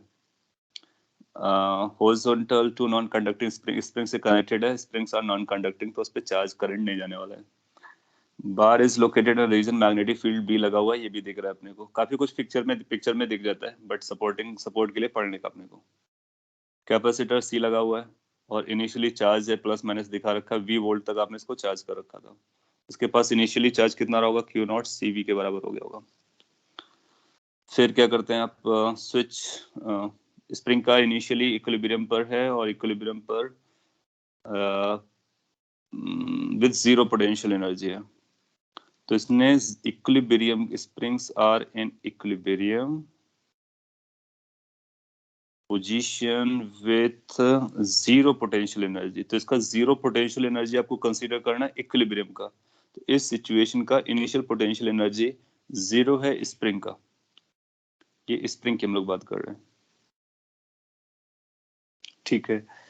t इक्वल टू जीरो पे स्विच को क्लोज करते हो, कैपेसिटर डिस्चार्ज होता है, क्लोज कर दिया डिस्चार्ज हो जाएगा, क्योंकि यार रेजिस्टेंस होगा तो डिस्चार्ज होगा। CR RC सर्किट है, डिस्चार्जिंग ऑफ कैपेसिटर, उसके कॉन्सेप्ट यहाँ पे लगेंगे और स्प्रिंग के कॉन्सेप्ट लगेंगे, मैग्नेटिक फील्ड के कॉन्सेप्ट लगेंगे, ग्रेविटी का फोर्स लगेगा। सो मल्टी कॉन्सेप्ट एक साथ हैं इसके साथ, और आपको सबको एक साथ कनेक्ट करना है। ठीक है, देखते हैं आगे क्या करना है। The bar start oscillating in a vertical plane. तो ये जो बार है up side down side oscillate करना स्टार्ट करता है। ये इसका इक्विलिब्रियम पोजीशन है, इसका मीन पोजीशन है। तो यहीं पर अपना स्पीड जाएगा, वो मैक्सिमम आएगा। अब अपने को देखना है कि यहाँ से ये मैक्सिमम कितना ऊपर तक गया, वही इसका एम्पलीट्यूड हो जाएगा। तो प्लस ए माइनस ए टाइप का बोल सकते हैं। और यहाँ पर आने के बाद इसकी स्पीड जो होगी वही अपना वी मैक्स हो जाएगा। तो ये दो क्वांटिटीज पे अपने को फोकस करना है। Assuming that the time of discharge of the capacitor is much smaller, इसका मतलब ये डिस्चार्जिंग का जो ग्राफ होता था ना, उसका टाइम ड्यूरेशन को आप इग्नोर कर देना है। तो ये इमीडिएटली डिस्चार्ज हो गया, ऐसा हम लोग मान सकते हैं। और भी कुछ बोल रहा होगा, हाँ, मैकेनिकल ऑसिलेशन के कंपैरिजन में करेक्ट ऑप्शन अपने को बताना है। सो पहले ये जस्टिफाई करते हैं कि वो किस तरह से अपसाइड डाउन साइड जाएगा और क्या चल रहा होगा। तो अपने पास कई सारे ऑप्शंस अवेलेबल होंगे। जनरली दो ही मेथड रहते हैं, रहेंगे, एक तो फोर्स की तरह से डील करने का और एनर्जी की तरह से डील करने का। आप देखोगे कि मैग्नेटिक फील्ड का फोर्स कभी वर्क करता नहीं है, पहला पॉइंट। दूसरा, ग्रेविटेशन कंजर्वेटिव है, इलेक्ट्रोस्टैटिक कंजर्वेटिव है। तो क्या हम एनर्जी कंजर्वेशन लगा सकते हैं? तो हम लोग एनर्जी कंजर्वेशन लगा सकते हैं। कैपेसिटर ने कितना एनर्जी दिया है? कि कैपेसिटर ने हाफ CV स्क्वायर की एनर्जी दी है। ये जो हाफ CV के स्क्वायर की एनर्जी होगी, ये क्या करेगा, ये इसको मूव कराएगा और लेट्स से एक्सट्रीम पॉइंट पर यहाँ पे पहुंचा है। तो जो इस समय एनर्जी थी, तो वो एक्सट्रीम पॉइंट पर भी वही एनर्जी रही होगी। सो अगर वही एनर्जी रही होगी तो कहाँ कहाँ पर एनर्जी स्टोर्ड है, लेट्स फाइंड इट आउट। अच्छा, बी का क्या रोल था? मैग्नेटिक फील्ड का, उसका भी रोल अपने को देखना पड़ेगा। जब ये बार मैग्नेट कंडक्टर है,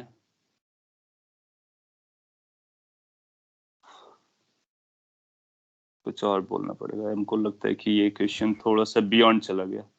इसमें हमको एक कॉन्सेप्ट आपको बताना पड़ेगा कि ये कंडक्टर है ना, और अगर ये कंडक्टर है तो इसके पास इलेक्ट्रॉन होंगे। इलेक्ट्रॉन होंगे तो इस पर EMF क्रिएट होगा, जिसको हम लोग इंड्यूस्ड EMF या इंड्यूस्ड इलेक्ट्रिक फील्ड कहते हैं। ओके, समझा?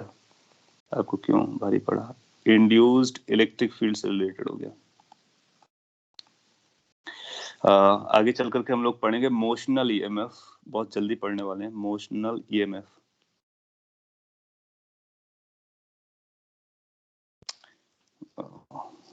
सो ये जो मोशनल EMF होता है, जब कोई कंडक्टर किसी मैग्नेटिक फील्ड पर किसी वेलोसिटी से चलता है तो मोशनल EMF आता है। तो ये जो कंडक्टिंग वायर होता है या बार था, इसको हम बैटरी से रिप्लेस कर लेते हैं। उसके अपने कुछ रूल्स हैं। तो बेसिकली यहाँ पर एक बैटरी भी आएगी और वो बैटरी क्या करेगा, इस चार्ज को चार्जिंग और डिस्चार्जिंग दोनों करने वाला है। तो अपने को फिर ये मोशनल ईएमएफ वाले कॉन्सेप्ट को यूज करना है। सो ये उसके लिए अपने को बाद में पढ़ना पड़ेगा और ये बियॉन्ड थोड़ा एक्स्ट्रा आ गया। हाँ, उसको बोनस कर देंगे, बिल्कुल बोनस कर देंगे, क्योंकि ये मैंने उस समय क्वेश्चन डालते समय ध्यान में नहीं दिया कि जो मैग्नेटिक फील्ड है ये इसको ईएमएफ क्रिएट कर रही है। मैंने शॉर्ट में पढ़ा और मुझे लगा energy conservation will do the job, और उस अभी भी energy conservation will do the job, not an issue. The only issue is कि कुछ नया कॉन्सेप्ट है जो आपको अभी बताना बाकी था। सो क्वेश्चन नंबर 10 को मैं बोनस कर दे रहा हूँ जस्ट फॉर द शेक की अभी इसको पढ़ाना बाकी है। इसके बाद जब हम लोग मोशनल ईएमएफ कर लेंगे, so please do try it, और अदरवाइज आप हमको ग्रुप पे डाल देना तो मैं इसको सॉल्व करके भेज दूंगा, क्योंकि एक अच्छा क्वेश्चन है, क्योंकि इसमें बहुत सारी चीजें आ रही हैं। इलेक्ट्रोस्टैटिक है, मोशनल ईएमएफ है, स्प्रिंग्स हैं, सो एडवांस के लिए एक अच्छा क्वेश्चन है। और एक बार मोशनल ईएमएफ आप पढ़ लोगे तो फिर जस्ट लाइक एक बैटरी मिल जाएगी, एक सर्किट रहेगा और स्प्रिंग रहेगा, उसको हम सॉल्व कर सकते हैं। So question number 10 is bonus because जो अभी तक नहीं पढ़ा था वो पॉइंट उसमें इन्वॉल्व है। क्वेश्चन नंबर 12 पर आते हैं। क्वेश्चन नंबर 12, इधर करंट इलेक्ट्रिसिटी से था, थोड़ा सा इजी गिरा होगा आपके लिए। इट सेज एक circuit comprised of 8 identical batteries, सारी बैटरीज आइडेंटिकल है, तो 4 डाउन साइड है 4 अप साइड है। रेजिस्टेंस आपको दिया गया है, बैटरी के ईएमएफ दिया गया है, इंटरनल रेजिस्टेंस दिया गया है, voltage across any of them बताना है। चेक कर लेता हूँ, और अगर जीरो आ रहा है तो हम लोग जीरो मार्क करेंगे, तो एक बार चेक करना पड़ेगा। सो लेट्स से कि ये अपना ईएमएफ ई है, ये ईएमएफ ई है, ये ईएमएफ ई है, ये ईएमएफ, सभी के पास इंटरनल रेजिस्टेंसेस भी है। So you can think of any current running their, right? So let's say current I run कर रहा है और यहाँ से एक करंट I1 जा रहा है, यहाँ से एक करंट I2 जा रहा है। सम सॉर्ट ऑफ दिस ऐसा हम लोग मान सकते हैं। दो किरचॉफ्स लगाएंगे, एक किरचॉफ्स का वोल्टेज लॉ और एक किरचॉफ्स का करंट लॉ, अपने को आंसर मिल जाएगा। ये मॉड्यूल में है क्या, देख लेते हैं। मॉड्यूल में आपने अभी तक पूछा नहीं था, तो इसलिए अपने पास क्या होगा, एक तो इक्वेशन होगी I is equal to I1 plus I2, one equation. एक इसके लिए KVL लगा दो, लूप लॉ, एक लूप ए लूप के लिए।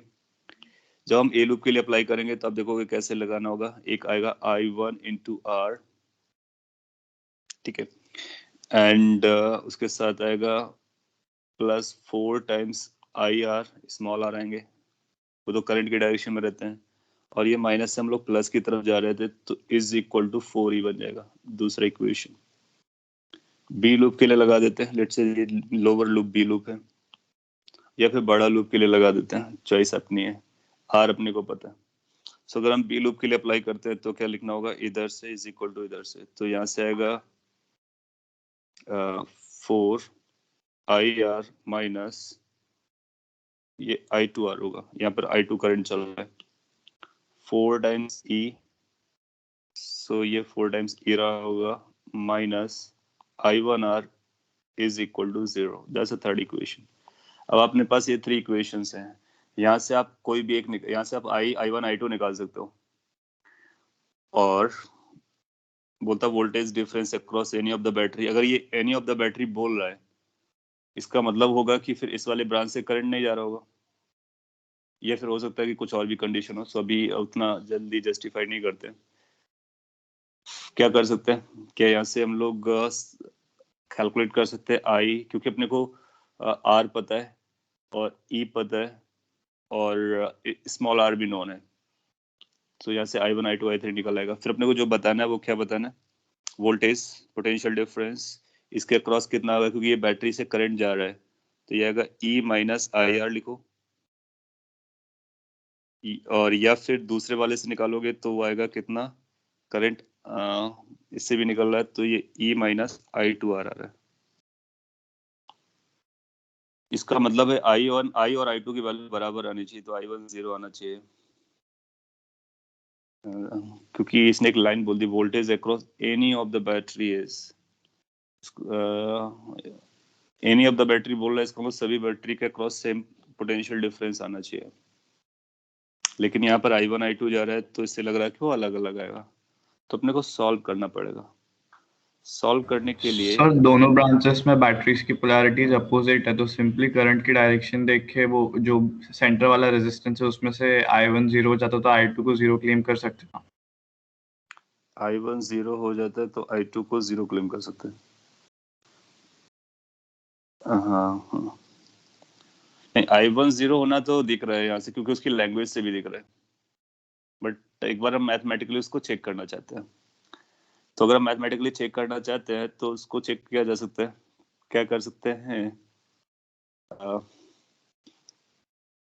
सारे नंबर्स पता है, कोई भी एक इक्वेशन पकड़ लेते हैं, लेट्स से कि इक्वेशन नंबर 2 पकड़ लेते हैं। I1 की वैल्यू अपने को पता नहीं है, R नोन है, yes is equal to 4 E is पता है 1 है, तो ये 4 हो जाएगा, माइनस 4 I स्मॉल r की वैल्यू 0.2 दी गई है, अब इसको स्मॉल r रखते हैं। सो ये रिलेशन अपने को मिल गया। फिर इसके बाद आप क्या कर सकते हो, आप चाहो तो सेकेंड इक्वेशन से I की वैल्यू इस पे सब्स्टिट्यूट कर दो, आप शॉर्टकट में भी लगा सकते हो, डेफिनेटली कर सकते हो, I am just trying to put it in that way, I1R minus I2R। इसका मतलब हुआ कि यहाँ से अपने को पता चल रहा है I1 कॉमन ले लेंगे, R प्लस 4R आ जाएगा, R प्लस 4R I2 आएगा, इज इक्वल टू 4। एक ये नया रिलेशन बना जिसमें I1 I2 अननोन है, और एक लास्ट वाला रिलेशन है जिसमें I1 I2 अननोन है। सो लास्ट वाला रिलेशन कुछ ऐसा जा रहा है, this is minus I1R and then plus 4 times R I2 is equal to 4। सो इस कैलकुलेशन के अकॉर्डिंग अपने को ये पता चला ये बराबर है, ये बराबर है, इसका मतलब है ये नंबर आपस में बराबर होना चाहिए, that means I1 R plus 4R match कर रहा है, must be equal to I1 R। अब देखोगे कि यहाँ से अपने को पता चल जाएगा कि अपने को कुछ ऐसा बोलने की कोशिश कर रहा है, I1 2R plus 4R is equal to 0। ये नंबर 0 नहीं है, तो यहाँ से कंक्लूड हो गया कि I1 की वैल्यू 0 होगी। मैं मैथमेटिकली चेक करना चाह रहा था कि क्या I1 की वैल्यू 0 आ रही है। आप उसको कई तरह से भी सॉल्व कर सकते हो, जैसे आपने लॉजिक बोल दिया कि इसको करंट का डायरेक्शन है या फिर जो भी है, दूसरा उसका लैंग्वेज खुद बोल रहा है कि किसी एक से पूछा है, इसका मतलब है सभी बैटरी से बराबर EMF आना चाहिए, तो ऊपर वाली बैटरी से आएगा, नीचे वाली बैटरी से आएगा, तो ये खुद ही बोल रहा है कि I की वैल्यू I2 के बराबर होनी चाहिए। तो क्वेश्चन की लैंग्वेज से हमारी मैथमेटिक्स मैच कर गई। चलेगा, एक बार I1 0 हो गया तो फिर अपने को I कैलकुलेट करना है, तो किसी एक से कैलकुलेट कर सकते हैं। जैसे I1 0 हो गया तो यहीं से अपने को I की वैल्यू कितना आ जा रहा है, 4 minus 4IR is equal to 0। So IR की वैल्यू या फिर I की वैल्यू आप निकाल सकते हो, 1 आ गया, तो EMF कितना आ जाएगा, IR की वैल्यू 1 आ गया, तो ये कितना दिया था, 1 माइनस 1 इक्वल टू 0, तो अपना आंसर 0 आ जाएगा। ऑप्शन आंसर में क्या दिया गया आपको, आपने लिखा था टू लूप में KVL लगा सकते हैं, बिल्कुल लगा सकते हैं। EMF अक्रॉस अ बैटरी पूछा है जो करंट पे डिपेंड नहीं करता, EMF नहीं पूछा है, इसने voltage difference across a battery पूछा है। आंसर इज गिवन 1 दिया, इसको 0 करने का, तो अगर आपने 0 मार्क किया है तो वो करेक्ट माना जाएगा। अच्छा ठीक है, तो 0 इज अ करेक्ट आंसर। तो कई सारे आंसर्स को करेक्ट करना है, शायद इसलिए आपके मार्क्स कम दिख रहे होंगे, तो आंसर करेक्ट हो जाएगा तो मार्क्स आपके इंप्रूव हो जाएंगे। क्वेश्चन नंबर 12 के बाद 15th है।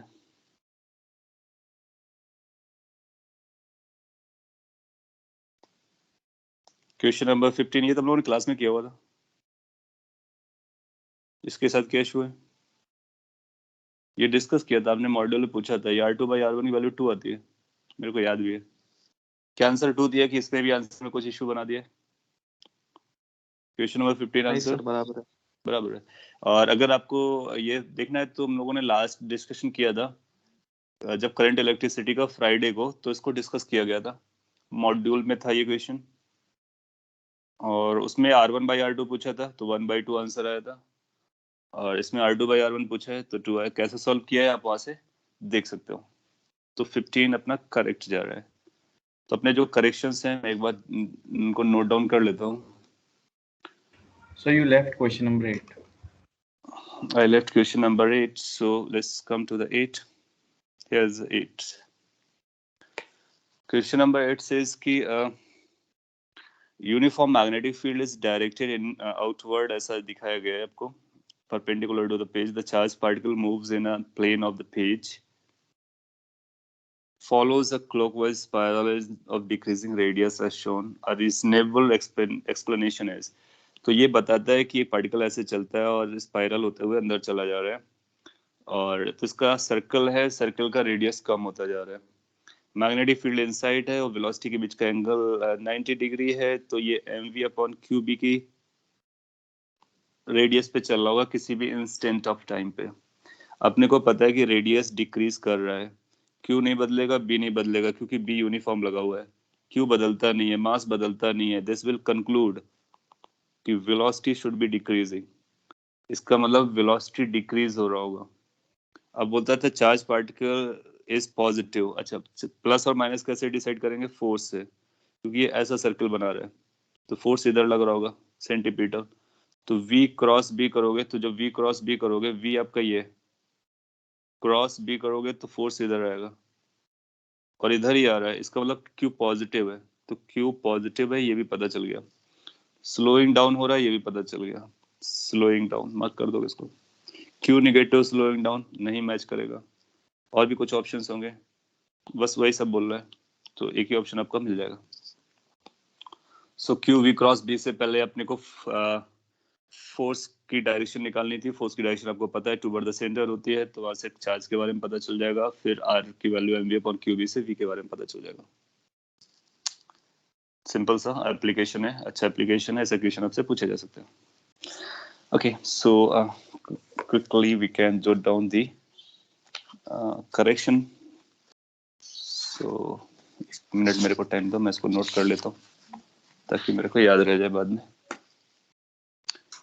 कौन कौन से करेक्शन हुए? 11th में एक डाउट था, बोले क्वेश्चन नंबर 11।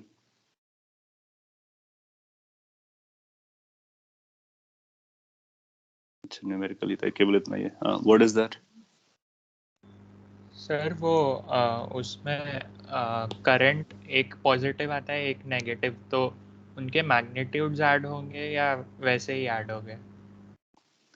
अगर आप पॉजिटिव नेगेटिव लेके आते हो तो फिर जैसे आ रहे हो वैसे ही ऐड कर दो, और तो अदरवाइज आप क्या कर सकते हो कि सभी को करंट का स्केलर नंबर होता है राइट। सो करंट वैसे कभी नेगेटिव होता नहीं है, तो हम लोग क्या कर सकते हैं कि सभी को पॉजिटिव ट्रीट करो और डायरेक्शन देख लो, सेम डायरेक्शन में है तो ऐड अप हो रहा है, अपोजिट डायरेक्शन में तो सब्ट्रैक्ट हो रहा है। सर तो इसमें डायरेक्शन कैसे डिसाइड करेंगे? हाँ, वो हम लोग अपोजिट डिस्कस कर लेते हैं। डायरेक्शंस में शायद। ओके, सो मैंने अभी आपको जो भी बोला वो जनरल बातें बोली कि पहले आप करंट्स निकालो, क्योंकि करंट्स के दो इंपॉर्टेंट पॉइंट होते हैं। नेगेटिव चार्ज जब चल रहा होता है अगर इधर, तो करंट इधर जाता है। सो और पॉजिटिव चार्ज जो हमारे पास चल रहा होता है अगर इस साइड, तो करंट इस साइड जाता है। तो करंट की डायरेक्शन हम चार्ज की डायरेक्शन से पता करते हैं, फिर उनके मैग्नीट्यूड निकालते हैं, फिर हम लोग क्या करते हैं कि उनको देखते हैं कि अगर सेम डायरेक्शन में तो एड अप करते हैं, अदरवाइज सबट्रैक्ट करते हैं। जब जैसे कि इस क्वेश्चन में बोलता है कि इंसुलेटिंग पाइप है और क्रॉस सेक्शन ए है, contains an electrolyte which has two types of ions, their charges are minus and plus, ठीक है। A potential difference has been applied, so whenever you apply a potential difference, कैसे decide करना है? इसमें कई सारे उसने पॉइंट दे दिए सो दैट कि आप याद रखें, मतलब कई सारे पॉइंट्स को यूज करें। जैसे इलेक्ट्रिक फील्ड इधर लगाया तो हम जानते हैं कि इलेक्ट्रिक फील्ड की डायरेक्शन में पोटेंशियल डिक्रीज करता है, तो ये हायर पोटेंशियल रहा होगा, ये लोअर पोटेंशियल होगा। तो इस तरह से आपने पोटेंशियल डिफरेंस लगाया। अदरवाइज भी देख सकते हो, पोटेंशियल डिफरेंस से हम फील्ड की डायरेक्शन निकाल लेंगे। अब देखो इलेक्ट्रॉन्स हैं, electrons must be moving in this minus वाला, और ये माइनस माइनस ऐसा लिख देते हैं अगर इलेक्ट्रॉन लिखो, minus E charge will be drifting in this direction and plus 2e charge will be drifting in this direction based on the field. So जो करंट फर्स्ट वाला बनाएगा ये इलेक्ट्रॉन बनाएगा, नेगेटिव वाला वो I1 बनाएगा, दूसरा जो बनाएगा वो I2 बनाएगा। अब आप देखो दोनों करंट किस डायरेक्शन में, सेम डायरेक्शन में, तो टोटल करंट कितना हो जाएगा, total current will be I1 plus I2. Mind it, I1 has to be written as a positive, I2 has to be written as a positive. दोनों को positive लिखेंगे क्योंकि हमने डायरेक्शन तो देख लिया अलग, चार्ज का जो नेगेटिव का इन्फ्लुएंस था वो हमने देख लिया, और वो ये हो गया। सो इस तरह से करना ज्यादा एप्रोप्रिएट रहता है क्योंकि इसमें हमको पता रहता है कि किधर कौन चल रहा है, और डायरेक्शन ऑफ फील्ड निकाल सकते हैं, फोर्स से वेलोसिटी, ड्रिफ्ट वेलोसिटी की डायरेक्शन निकाल सकते हैं, फिर हम करंट को एसोसिएट कर सकते हैं, फिर करंट्स को हम यूज कर सकते हैं। सिंस सेम डायरेक्शन में है इसलिए एड अप किया, अपोजिट डायरेक्शन में आता तो सेपरेट करते हैं मैग्नीट्यूड्स को, पॉजिटिव वैल्यूज को। Making sense? सर लेकिन अगर अपोजिटली चार्ज्ड आयन्स है तो उनका करंट का भी अपोजिट डायरेक्शंस में नहीं आएगा ना, क्योंकि उनका मूवमेंट तो फिक्स डायरेक्शन में होगा। अपोजिट चार्ज है, उनका करंट का डायरेक्शन उनके मूवमेंट के बेसिस पे डिसाइड होगा। पॉजिटिव चार्ज का जिस डायरेक्शन में मूवमेंट होगा, पॉजिटिव चार्ज की वजह से करंट उसी डायरेक्शन में चल रहा होगा। नेगेटिव चार्ज का जो मूवमेंट होगा उसकी वजह से करंट उसके अपोजिट डायरेक्शन में चल रहा होगा। जो नेगेटिव चार्ज वाला कॉन्सेप्ट है वो हम लोगों ने कंडक्टर में देखा था, पॉजिटिव चार्ज को नहीं देखा है। तो पॉजिटिव चार्ज को हम लोग ने एक स्टेटमेंट लिखा था, ये जो इधर है उसको यूज करते हैं। हाँ सर। और उसके बेसिस पर हम करंट के डायरेक्शन को डिसाइड कर लेते हैं। अब ये इधर क्यों जाएंगे, उसके लिए ये पोटेंशियल डिफरेंस, इसने जैसे बोला कि पोटेंशियल डिफरेंस लगाया गया, तो जो भी पोटेंशियल डिफरेंस लगा होगा इलेक्ट्रोलाइट में वो माइनस ई के लिए भी वही रहेगा, प्लस 2e के लिए भी वही रहेगा। उस बेसिकली पोटेंशियल डिफरेंस का मतलब हम लोग कैसे निकालेंगे, फील्ड की डायरेक्शन से, फील्ड से फोर्स, फोर्स से वेलोसिटी, वेलोसिटी से उनका डायरेक्शन ऑफ मोशन, फिर करंट। ओके, सो इसको आप एडअप कर दोगे, I1 I2 का मैग्नीट्यूड वाइज अपने को आंसर मिल जाएगा। इनफैक्ट हम लोगों ने क्लास में भी इक्वेशन भी किया था जिसमें कुछ प्रोटॉन्स और इलेक्ट्रॉन्स को रन कराया था, फिर करंट की डायरेक्शन पूछी, टोटल करंट पूछा था। तो सेम स्टोरी भी नीड टू अप्लाई। अब से ऐसा भी बोल सकता था कि दे आर, जैसे पोटेंशियल डिफरेंस ना लगाता, ऐसा बोलता है कि they are moving in the same direction. तो अगर वो सेम डायरेक्शन में मूव कर रहे होते तो करंट्स अपोजिट डायरेक्शन में ट्रैवल कर रही होती, तो उस केस में हमको दोनों के मैग्नीट्यूड्स को सबट्रैक्ट करना पड़ता। Okay, I just want to know कि कौन कौन से करेक्शन है, क्योंकि अदरवाइज आपके जो मार्क्स हैं वो इनअप्रोप्रिएट रिफ्लेक्ट होंगे। So paper 1, let me copy them. Paper 1 में आपका फर्स्ट क्वेश्चन में करेक्शन है। फर्स्ट में क्या करेक्शन था, डी को मार्क करना है सी की जगह। So D has to be there, C should not be there. Then question number 2 was proper as per the answer is concerned. Question number 3 has a correction. A should not be the case. बाकी सब होंगे जैसा आप लोगों ने discussion किया। इसके बाद में question number 6 is okay. 7th में डी नहीं होना चाहिए, सो मेनी करेक्शन, डी नहीं होना चाहिए। Okay, question number 8 is okay. Question number 9 we have discussed. Question number 10 becomes bonus because something extra has come. Question number 12 के answer को 0 बोलने का। 13, 14, 15 बाकी सारे करेक्ट है। इसके अलावा कुछ और करेक्शन आपको समझ में आता है तो बोलने का, अदरवाइज हम लोग पेपर 2 पे जाते हैं। Sir paper 2 question 1 is bonus. Paper 2 question 1 is also bonus added का। ओके, चेक करते हैं। डायरेक्शन पॉजिटिव होगी, अच्छा वो अपने एक्सप्लेनेशंस दिए, ठीक है। So let me open the paper number 2। test papers, J advanced paper 2. Okay. So here we go.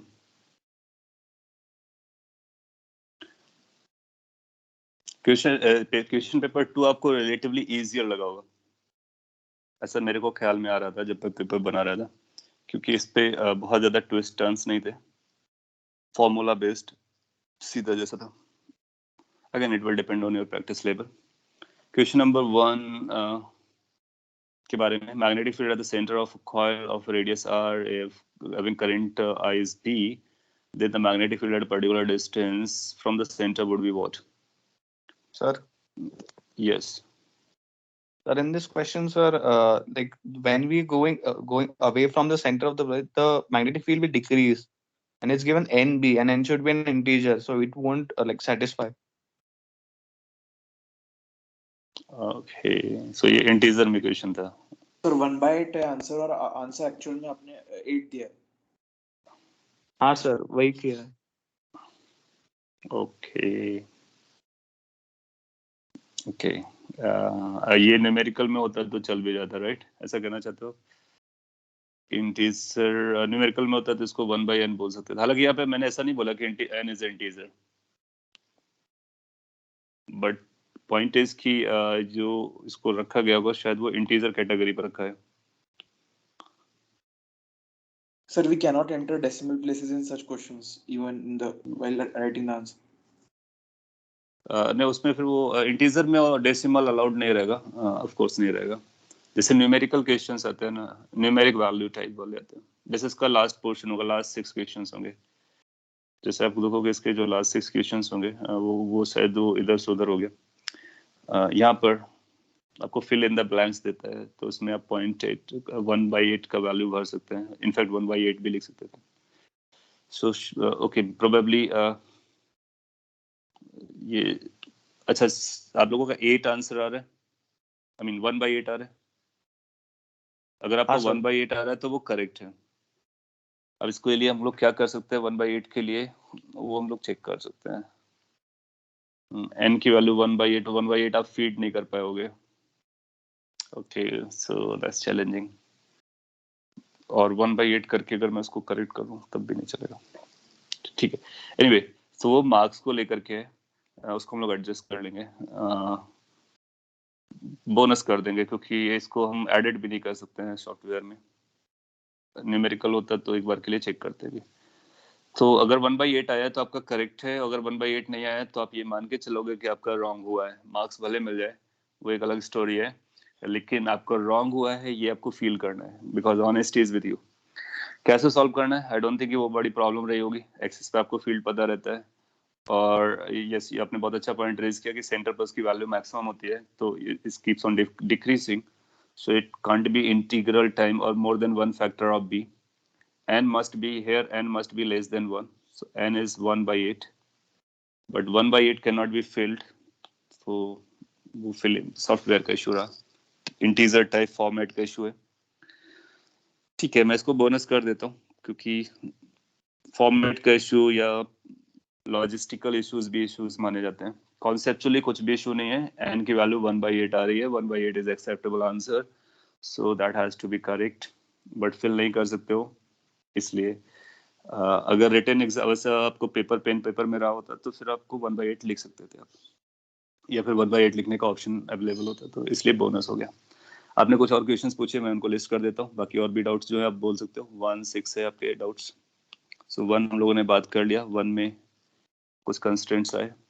6 बताएंगे, 8, then 13, then 14. Apart from these numbers any other particularly वो पूछ लिया जिसमें आपको लग रहा है कि डाउट है या फिर आंसर करेक्शन आना है, जैसे कि यहाँ पर एक इशू बना. यस सर, 6th क्वेश्चन में उन्होंने एक वायर के आसपास के करंट का रेशियो पूछा है सर, मैग्नेटिक फील्ड का. सर तो वो इक्वल नहीं आएगा क्योंकि डिस्टेंसेस अलग है. चेक करते, बिल्कुल चेक करते हैं. सो यहाँ पर क्वेश्चन नंबर जब 2 आपने किया होगा तो एक साइक्लोट्रॉन फ्रीक्वेंसी बोला होगा. ये एक टर्म है, तो क्वेश्चन से भी हम लोग पेपर से भी काफी कुछ सीखने को मिलता है. तो वो जो हम लोग फ्रीक्वेंसी लिखते हैं ना, सर्कुलर मोशन में, यूनिफॉर्म सर्कुलर मोशन में जब पार्टिकल चल रहा होता है, आपने देखा होगा कि इसके बारे में लोगों ने बात की थी, इसकी आर की वैल्यू आती है mv/qb, वही होगा mv/qb। इसकी फ्रीक्वेंसी निकालते हैं 1 टाइम पीरियड होता है। तो ये जो फ्रीक्वेंसी होती है, इसी फ्रीक्वेंसी को हम कई बार साइक्लोट्रॉन फ्रीक्वेंसी भी कहते हैं। तो अगर फ्यूचर में साइक्लोट्रॉन फ्रीक्वेंसी वर्ड है, इसका मतलब हम लोग इसी फ्रीक्वेंसी के बारे में बात कर रहे हैं।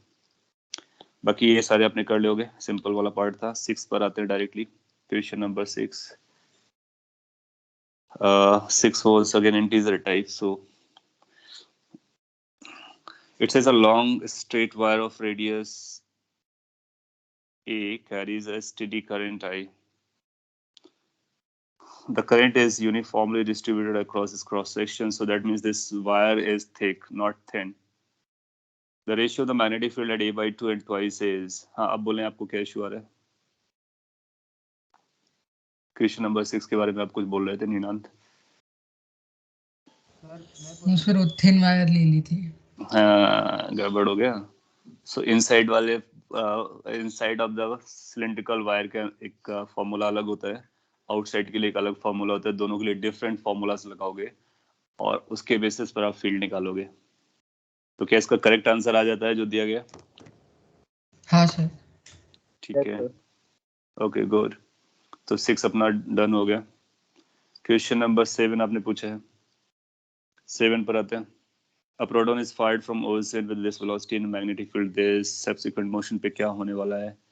तो ये v दिया गया आपको yz प्लेन पर और ये आपको z y प्लेन पे दिया गया है। तो आप एक काम करो कि yz प्लेन पर ड्रॉ कर लो।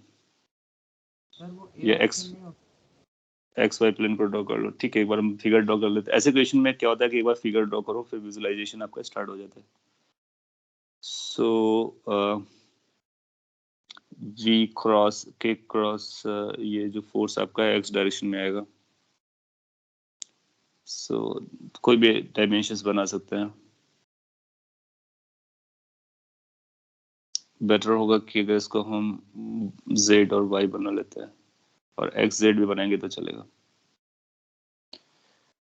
और j हमारा अंदर जाएगा तो मैग्नेटिक फील्ड b नॉट हमने अंदर की तरफ दिखाई हुई है। ध्यान से ऑब्जर्व करना, मैंने इसको z x प्लेन पे बनाया हुआ है। ठीक है, तो अगर आप इस तरह से बनाओगे तो आपको सर्कल प्रॉपर दिखेगा। अब आपकी जो वेलोसिटी है वो वेलोसिटी आपको किसी और डायरेक्शन में ले जा रहा है। उसका एक कंपोनेंट आपका वेलोसिटी का ये दिया गया है v नॉट, दूसरा कंपोनेंट आपको अंदर की तरफ दिया गया है v नॉट। तो जो अंदर वाला कंपोनेंट है वो parallel to the magnetic field है और ये perpendicular to the magnetic field है। पैरेलल वाला उसको अंदर ले जाएगा, जो हेलिक्स वाला बनेगा।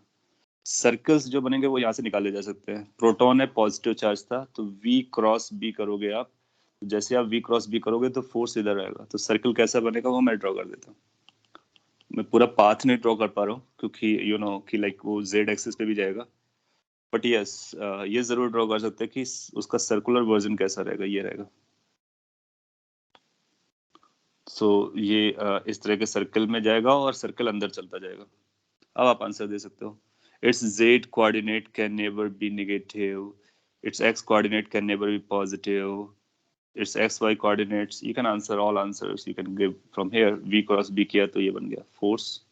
तो x पॉजिटिव नहीं होगा, x नेगेटिव होगा और आगे चलता रहेगा। z नेगेटिव हो सकता है, यस डेफिनेटली नीचे जा रहा है। y के बारे में क्या ख्याल है? y आगे चल करके पॉजिटिव होता रहेगा क्योंकि अंदर y जा रहा है और proportional to time of flight. तो y कोऑर्डिनेट जो आएगा वो बेसिकली पिच के हिसाब से आएगा। पिच जो आएगा v इंटू टी के बराबर आएगा, v नॉट इंटू टी के बराबर आएगा। तो T is the time of flight कह सकते हो। क्यों? क्योंकि ये y कोऑर्डिनेट में इस तरह से फ्लाई करता हुआ नजर आएगा। ओके, तो 7th भी अच्छा था। इन सारे क्वेश्चन में आप देखोगे ना 3 डायमेंशनल विजुलाइज करने की आपकी कैपेसिटी बढ़ रही है। तो इनको आप फोकस से ट्राई करो, विजुलाइज करने की कोशिश करो। जरूरी नहीं कि हर बार हम लोग एक्स वाई प्लेन बनाएं, हम जेड एक्स बना सकते हैं, वाई जेड बना सकते हैं। जो भी हमारे लिए अप्रोप्रिएट पिक्चर होगा उसको हम बना सकते हैं। कौन सा अप्रोप्रिएट होगा ओवर द टाइम आपको समझ में आएगा कि किससे हमारे लिए ईजी जा रहा है। जनरली मैग्नेटिक फील्ड को हम इनटू द प्लेन और आउटवर्ड द प्लेन बनाते हैं, तो जे को हम इनटू बना सकते थे। तो ये क्वेश्चन नंबर आपका 7 था। इसके बाद आपने 8 पूछे। क्वेश्चन नंबर 8 के बारे में बोलता, इट सेज कि अपने को एक रिंग दिया गया है, कंडक्टिंग रिंग है। सो ये रिंग कंडक्टिंग है मास 2 kg है, रेडियस दिया गया है, स्मूथ हॉरिजॉन्टल प्लेन पे रखा गया है, कैरीज करंट, आई करंट को कैरी करता है, सो लेट्स से ऐसा करंट आई इसमें दे देते हैं। हॉरिजॉन्टल मैग्नेटिक फील्ड भी लगा दी गई है, तो 10 टेस्ला लगा हुआ है। कोप्लेनर है जिस तरह से दिखा रहा है, रिलीज किया गया रेस से क्या होने वाला है समझते हैं। एंगुलर एक्सेलरेशन निकालना है, तो क्या टॉर्क लगेगा। आप देखो कि मैंने इस तरह से अगर इसको आई की डायरेक्शन माना है तो म्यू जो आएगा वो आएगा आई इंटू एरिया वेक्टर, और वो किधर चला जाएगा, म्यू अंदर की तरफ चला जाएगा, तो ये म्यू की डायरेक्शन हो गया। म्यू का मैग्नीट्यूड कितना होगा, I into area, that is pi R square, अपने को पता चल गया। अच्छा टॉर्क कितना लगेगा, टॉर्क होता है म्यू क्रॉस बी। म्यू आपका इनटू जा रहा है, बी इधर है, तो म्यू क्रॉस बी जब आप करोगे तो जो टॉर्क आएगा वो इस डायरेक्शन में आएगा, ये टॉर्क लगेगा। इसका मतलब हुआ कि ये ऐसा रोटेट करेगा कुछ, तो ये एक्सिस बनेगी, इसकी axis of rotation. So torque को फिर बाद में हम लोग ऐसा लिखते हैं, टॉर्क की वैल्यू आ रही है म्यू की वैल्यू आ रही है अपने पास I into area which is pi R square into B, ये बन गया टॉर्क आपका क्रॉस प्रोडक्ट करने के बाद। फिर क्या लिखने का, this must be equal to I alpha, I is the moment of inertia, alpha बताना है, मोमेंट ऑफ इनर्शिया को आपको याद करना पड़ेगा। ये जो आई है मोमेंट ऑफ इनर्शिया इस एक्सिस के अबाउट रिंग का आपको कभी ना कभी बताया गया था, याद रखना है। सो सेंटर से एम आर स्क्वायर होता है, एम आर स्क्वायर बाई 2 होता है, तो इसको हम लिखेंगे M R square by 2, check कर सकते हो। ये मोमेंट ऑफ इनर्शिया रखो, अल्फा पता चल जाएगा, चेक कर सकते हो, पहला पार्ट हो जाएगा। फिर टॉर्क रिंग पे पूछा गया, तो टॉर्क निकाल के देख लो, यहाँ से टॉर्क पता चल जाएगा, ए और बी चेक हो जाएंगे, फिर उन्हीं को रिपीट कर देता है, ठीक है, तो 2 करेक्ट हो जाएंगे, 2 इनकरेक्ट हो जाएंगे। एंगुलर एक्सेलरेशन 20 पाई आ रहा है, तो ये 20 पाई तो दिया हुआ है, ये कौन सा, ये वाला आंसर क्या दिया इसने, क्या आंसर करेक्शन है। नहीं सर, वो एक्सिस गलत चूज की थी, मोमेंट ऑफ इनर्शिया की। तो मैं आपने एम आर स्क्वायर लिख दिया होगा, तो 2 का फैक्टर इधर उधर हो गया होगा। जनरली ऑप्शन ऐसे ही रखता है, 2 का फैक्टर का डिफरेंस रखेगा, सो दैट कि उसको समझ में आएगा बच्चा कहाँ गलती कर सकता है, क्योंकि इससे वो मैग्नेटिज्म पढ़ रहा है, तो मैग्नेटिज्म पे ज्यादा ध्यान होगा, मोमेंट ऑफ इनर्शिया थोड़ा सा इरेज हो गया होगा। सो वो वीक लिंक है, जहाँ पर वीक लिंक होती है, एडवांस में भी यही काम करता है। जनरली वीक लिंक क्या हो जाती है, 11th के चैप्टर्स में हो जाती है, क्योंकि 11th आपने पहले पढ़ा होता है, तो वो 12th के साथ 11th को इंट्रोड्यूस कर देता है, और ऑप्शन उन्हीं के बेसिस पे क्रिएट करता है, तो आपको उनको अटमोस्ट इम्पोर्टेंस देना है। इनफैक्ट जितना इम्पोर्टेंस यहाँ पर है एटलीस्ट उतना तो देना ही है। क्वेश्चन नंबर 8 हो गया आपके बाद, देन इसके बाद 11th है, 13th है, so let's go for 11th। एक अच्छा क्वेश्चन है, पोटेंशियोमीटर का है, अगर आपने सही से समझा है तो आप बता दोगे, आंसर दे दोगे। पोटेंशियोमीटर वायर सर्किट आपको दिखाया गया, इसमें बहुत सारा कुछ दिख रहा है, आपको समझना होगा। ये जो वायर है, ये वाला, ये आपका पोटेंशियोमीटर वायर है, ए बी जिसको हम बोला करते थे, और इसको ऊपर एक सर्किट से कनेक्ट किया गया, आउटर सोर्स से, फिर यहाँ से एक ये सोर्स सर्किट बनाया गया, ये गैल्वेनोमीटर लगा हुआ है, एल टोटल लेंथ है और स्मॉल एल उसका जॉकी वाला लेंथ है या फिर सी वाला लेंथ है, और ये जो स्क्वायर रेक्टेंगल टाइप का बनाया हुआ है वो सिंपली एक कवर है। अब ये जो बोलता है वो अपने को फॉलो करना है। पोटेंशियोमीटर वायर की लेंथ एल दे रखी है, टोटल रेजिस्टेंस 2I दे रखा है, तो कितना करंट जाएगा, तो करंट पता कर लेते हैं। आप जानते हो इस पे करंट गैल्वेनोमीटर से जा नहीं रहा है, तो सारा का सारा करंट उसी से जाएगा। यहाँ पे 2R रेजिस्टेंस है, तो I की वैल्यू आ जाएगी 3 volt divide by R plus 2R, basically V by R. So V by R की करंट जा रही होगी, V जहाँ पर यहाँ पोटेंशियल लगा हुआ है, जरूरत पड़ेगी तो उसको यूज करेंगे। अब आपसे बोलता है कि व्हेन अच्छा स्विचेस दिए गए S1 S2, अच्छा क्वेश्चन है। जब S1 को आप क्लोज करते हो, S1 को क्लोज करते हो, ये वाली सिचुएशन, तो आपके पास जो लोअर सर्किट है वो कौन सा है, वो कुछ ऐसा है, यहाँ से ये आता है, फिर इसके बाद में ये भी है, ये भी है, ये भी है, ये भी है। तो पॉइंट इज कि जो हम L मेजर कर रहे होंगे वो इसके क्रॉस पोटेंशियल डिफरेंस मेजर कर रहे होंगे, इसके क्रॉस। अच्छा ये सर्किट है, इस पर भी अपनी एक करंट चलेगी, इस करंट को हम स्मॉल आई पकड़ लेते हैं, तो ये करंट कितना चल रहा होगा, इस पे जो करंट जाएगा वो यहाँ से जाएगा, इस वाले S1 से तो जाएगा नहीं, तो ये आई होगा, यहाँ पर भी आई होगा। तो स्मॉल आई की जो वैल्यू अपने को मिल जा रही है that is V divide by 3r। तो इसके क्रॉस पोटेंशियल डिफरेंस कितना आ जा रहा है?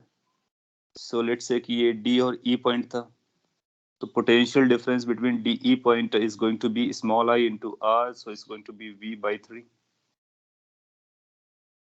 और हम लोग ये क्लेम करेंगे कि this must be equal to the potential difference across AC. जब एसी के बारे में बात कर रहे होंगे तो एसी में जाने वाला करंट और एसी का रेजिस्टेंस, एसी का जो रेजिस्टेंस है वो ट्वाइस आ रहा है टोटल का, divide by total length into the length L. अच्छा, टोटल करंट कितना था हम लोग पता कर चुके हैं, वी बाई आर है, तो ये वी बाई आर हो जाएगा। तो ये अपने पास बनेगा V by R into twice R divide by L into L. After simplification it is coming like twice V L by L, और यही इसके बराबर है, किसके इक्वल है, v बाई 3 के। इन दोनों से l बाई एल निकल आएगा, l by L should be equal to 1 by 6। So how much the l should be l by 6। क्या पहला ऑप्शन ऐसा l बाई 6 बोल रहा है जब switch 1 is closed? Yes, mark कर दोगे। अगर आपको एक पार्ट समझ में आ गया तो बाकी सारे पार्ट में यही स्टोरी बार बार करनी होती है। क्या?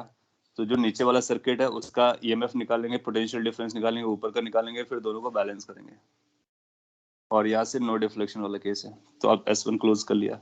जब आप S2 क्लोज करोगे, S1 आपका ओपन है, तो आपको ये टोटल पोटेंशियल डिफरेंस लेना है। तो वो टोटल पोटेंशियल डिफरेंस 1 वोल्ट के बराबर हो जाएगा। और यहाँ तक कितना जा रहा है आपको पता है कि तो ये भी 1 वोल्ट तक आ जाएगा, और V वोल्ट तक आ जाएगा, ऐसा बोल सकते हो।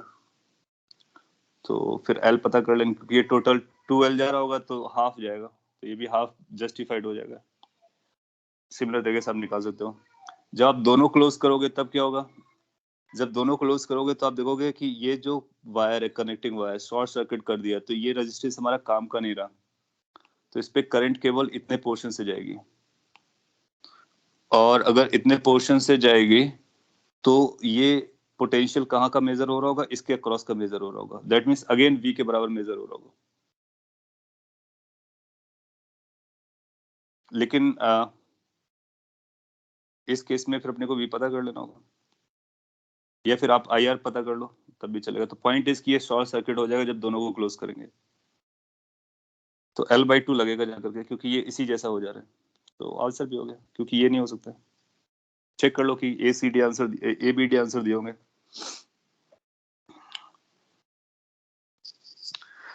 और कैसे सॉल्व किया, कोई स्टेप फिर से बोलना हो तो आप बोल सकते हो। डाउन साइड सर्किट अपने को देखना है, उसके कनेक्शन देखने हैं, फिर उसका जो पोटेंशियल डिफरेंस यहाँ से कनेक्टेड है उसको देखना है, दोनों को बैलेंस कर देना है। 10 टर्म। क्वेश्चन नंबर 11 के बाद आपने जो पूछा है वो 13th है और 14th है। Question number 13th, it says कि यस सर 13th में मैक्सिमम पावर थ्योरम में सर वो इंटरनल रेजिस्टेंस और एक्सटर्नल रेजिस्टेंस इक्वल करना था सर, पर उससे नहीं आ रहा, तो कुछ और है क्या उसमें? देखो क्या करना होता है, मैं बता दूं आपको। इसने बोला power generated in y is maximum when y is equal to 5 then find r। So अगर आपने मैक्सिमम पावर थ्योरम का प्रूफ देखा है तो कुछ ऐसा किया था हम लोगों ने। एक रेजिस्टेंस था और एक बैटरी थी और एक इंटरनल रेजिस्टेंस नाम देते हैं। आप उसको इंटरनल बोलो या क्या बोलो, हमारे लिए तो वो रेजिस्टेंस ही होता है ना। तो बेसिकली क्या था, एक ये रेजिस्टेंस था और एक ये रेजिस्टेंस था। हम लोगों ने कहा था कि यहाँ से मैक्सिमम पावर डिलीवर होगी तब जब R की वैल्यू R के बराबर हो जाएगी। इसको और ब्रॉडली इंटरप्रेट कर सकते हैं। ब्रॉडली इंटरप्रेट करने का मतलब हुआ कि जब अगर हमारे पास टोटल रेजिस्टेंसेस पता हो सर्किट पे, ठीक है, तो किसी एक रेजिस्टेंस से मैक्सिमम पावर तभी जाएगी जब उस रेजिस्टेंस की वैल्यू बाकी सारे रेजिस्टेंस की वैल्यू के बराबर हो। तो इस वाले सर्किट में ये जो R है और ये 2 ओम है, दोनों को मिला करके हम ऐसा भी तो लिख सकते हैं, this circuit is equivalent to से कि हमारे पास एक बैटरी है जिसका इंटरनल रेजिस्टेंस ही हमारा 2 + R हो गया। क्योंकि आप जानते हो ना कि उसको हम सीरीज वालों को एक साथ लिख सकते हैं। How does it matter? So ये इंटरनल रेजिस्टेंस हो गया आपका और ये आपका y एक्सटर्नल रेजिस्टेंस हो गया। अब इससे मैक्सिमम पावर जाना मतलब एक्सटर्नल से मैक्सिमम पावर जाना, तो इसका मतलब है y की वैल्यू 2 + R के बराबर होनी चाहिए। y is 5, this is 2, this is r, so how much r is 3 ohm, that's all. Check कर लीजिए आंसर.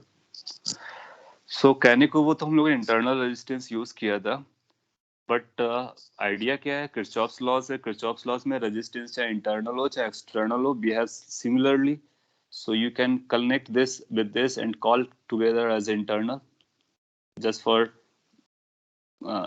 analogous purpose.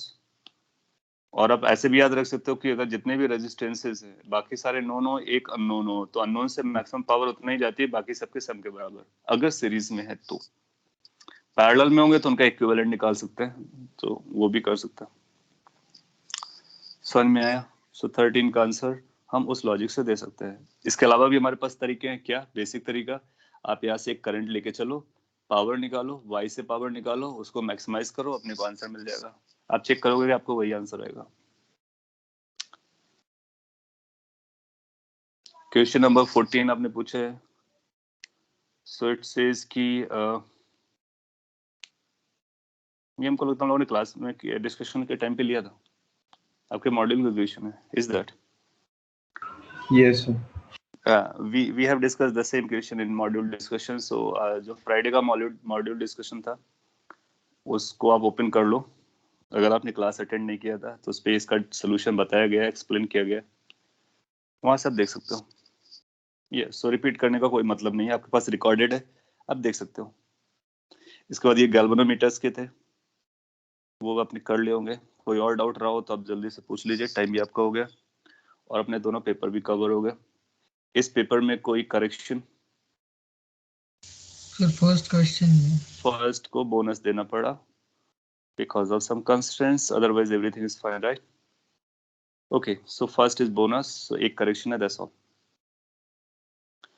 So आपके ये मैग्नेटिज्म का मैक्सिमम पोर्शन पे बेस टेस्ट था.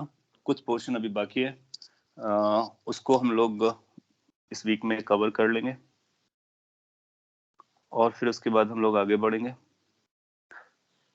कोई क्वेश्चन और इंक्वायरी हो तो आप पूछ सकते हो, अदरवाइज आज के लिए इतना सफिशिएंट है. दोनों पेपर का लेवल क्या था? Second paper was like moderate था, मॉडरेट कैटेगरी में रखेंगे, और एडवांस के पॉइंट ऑफ व्यू से थोड़ा सिंपलर साइड पे था. फर्स्ट पेपर डिसेंट था, पर्टिकुलरली उसका मैग्नेटिज्म वाला पोर्शन, और मॉडरेट कह सकते हो. तो first is was moderate, second was kind of easy.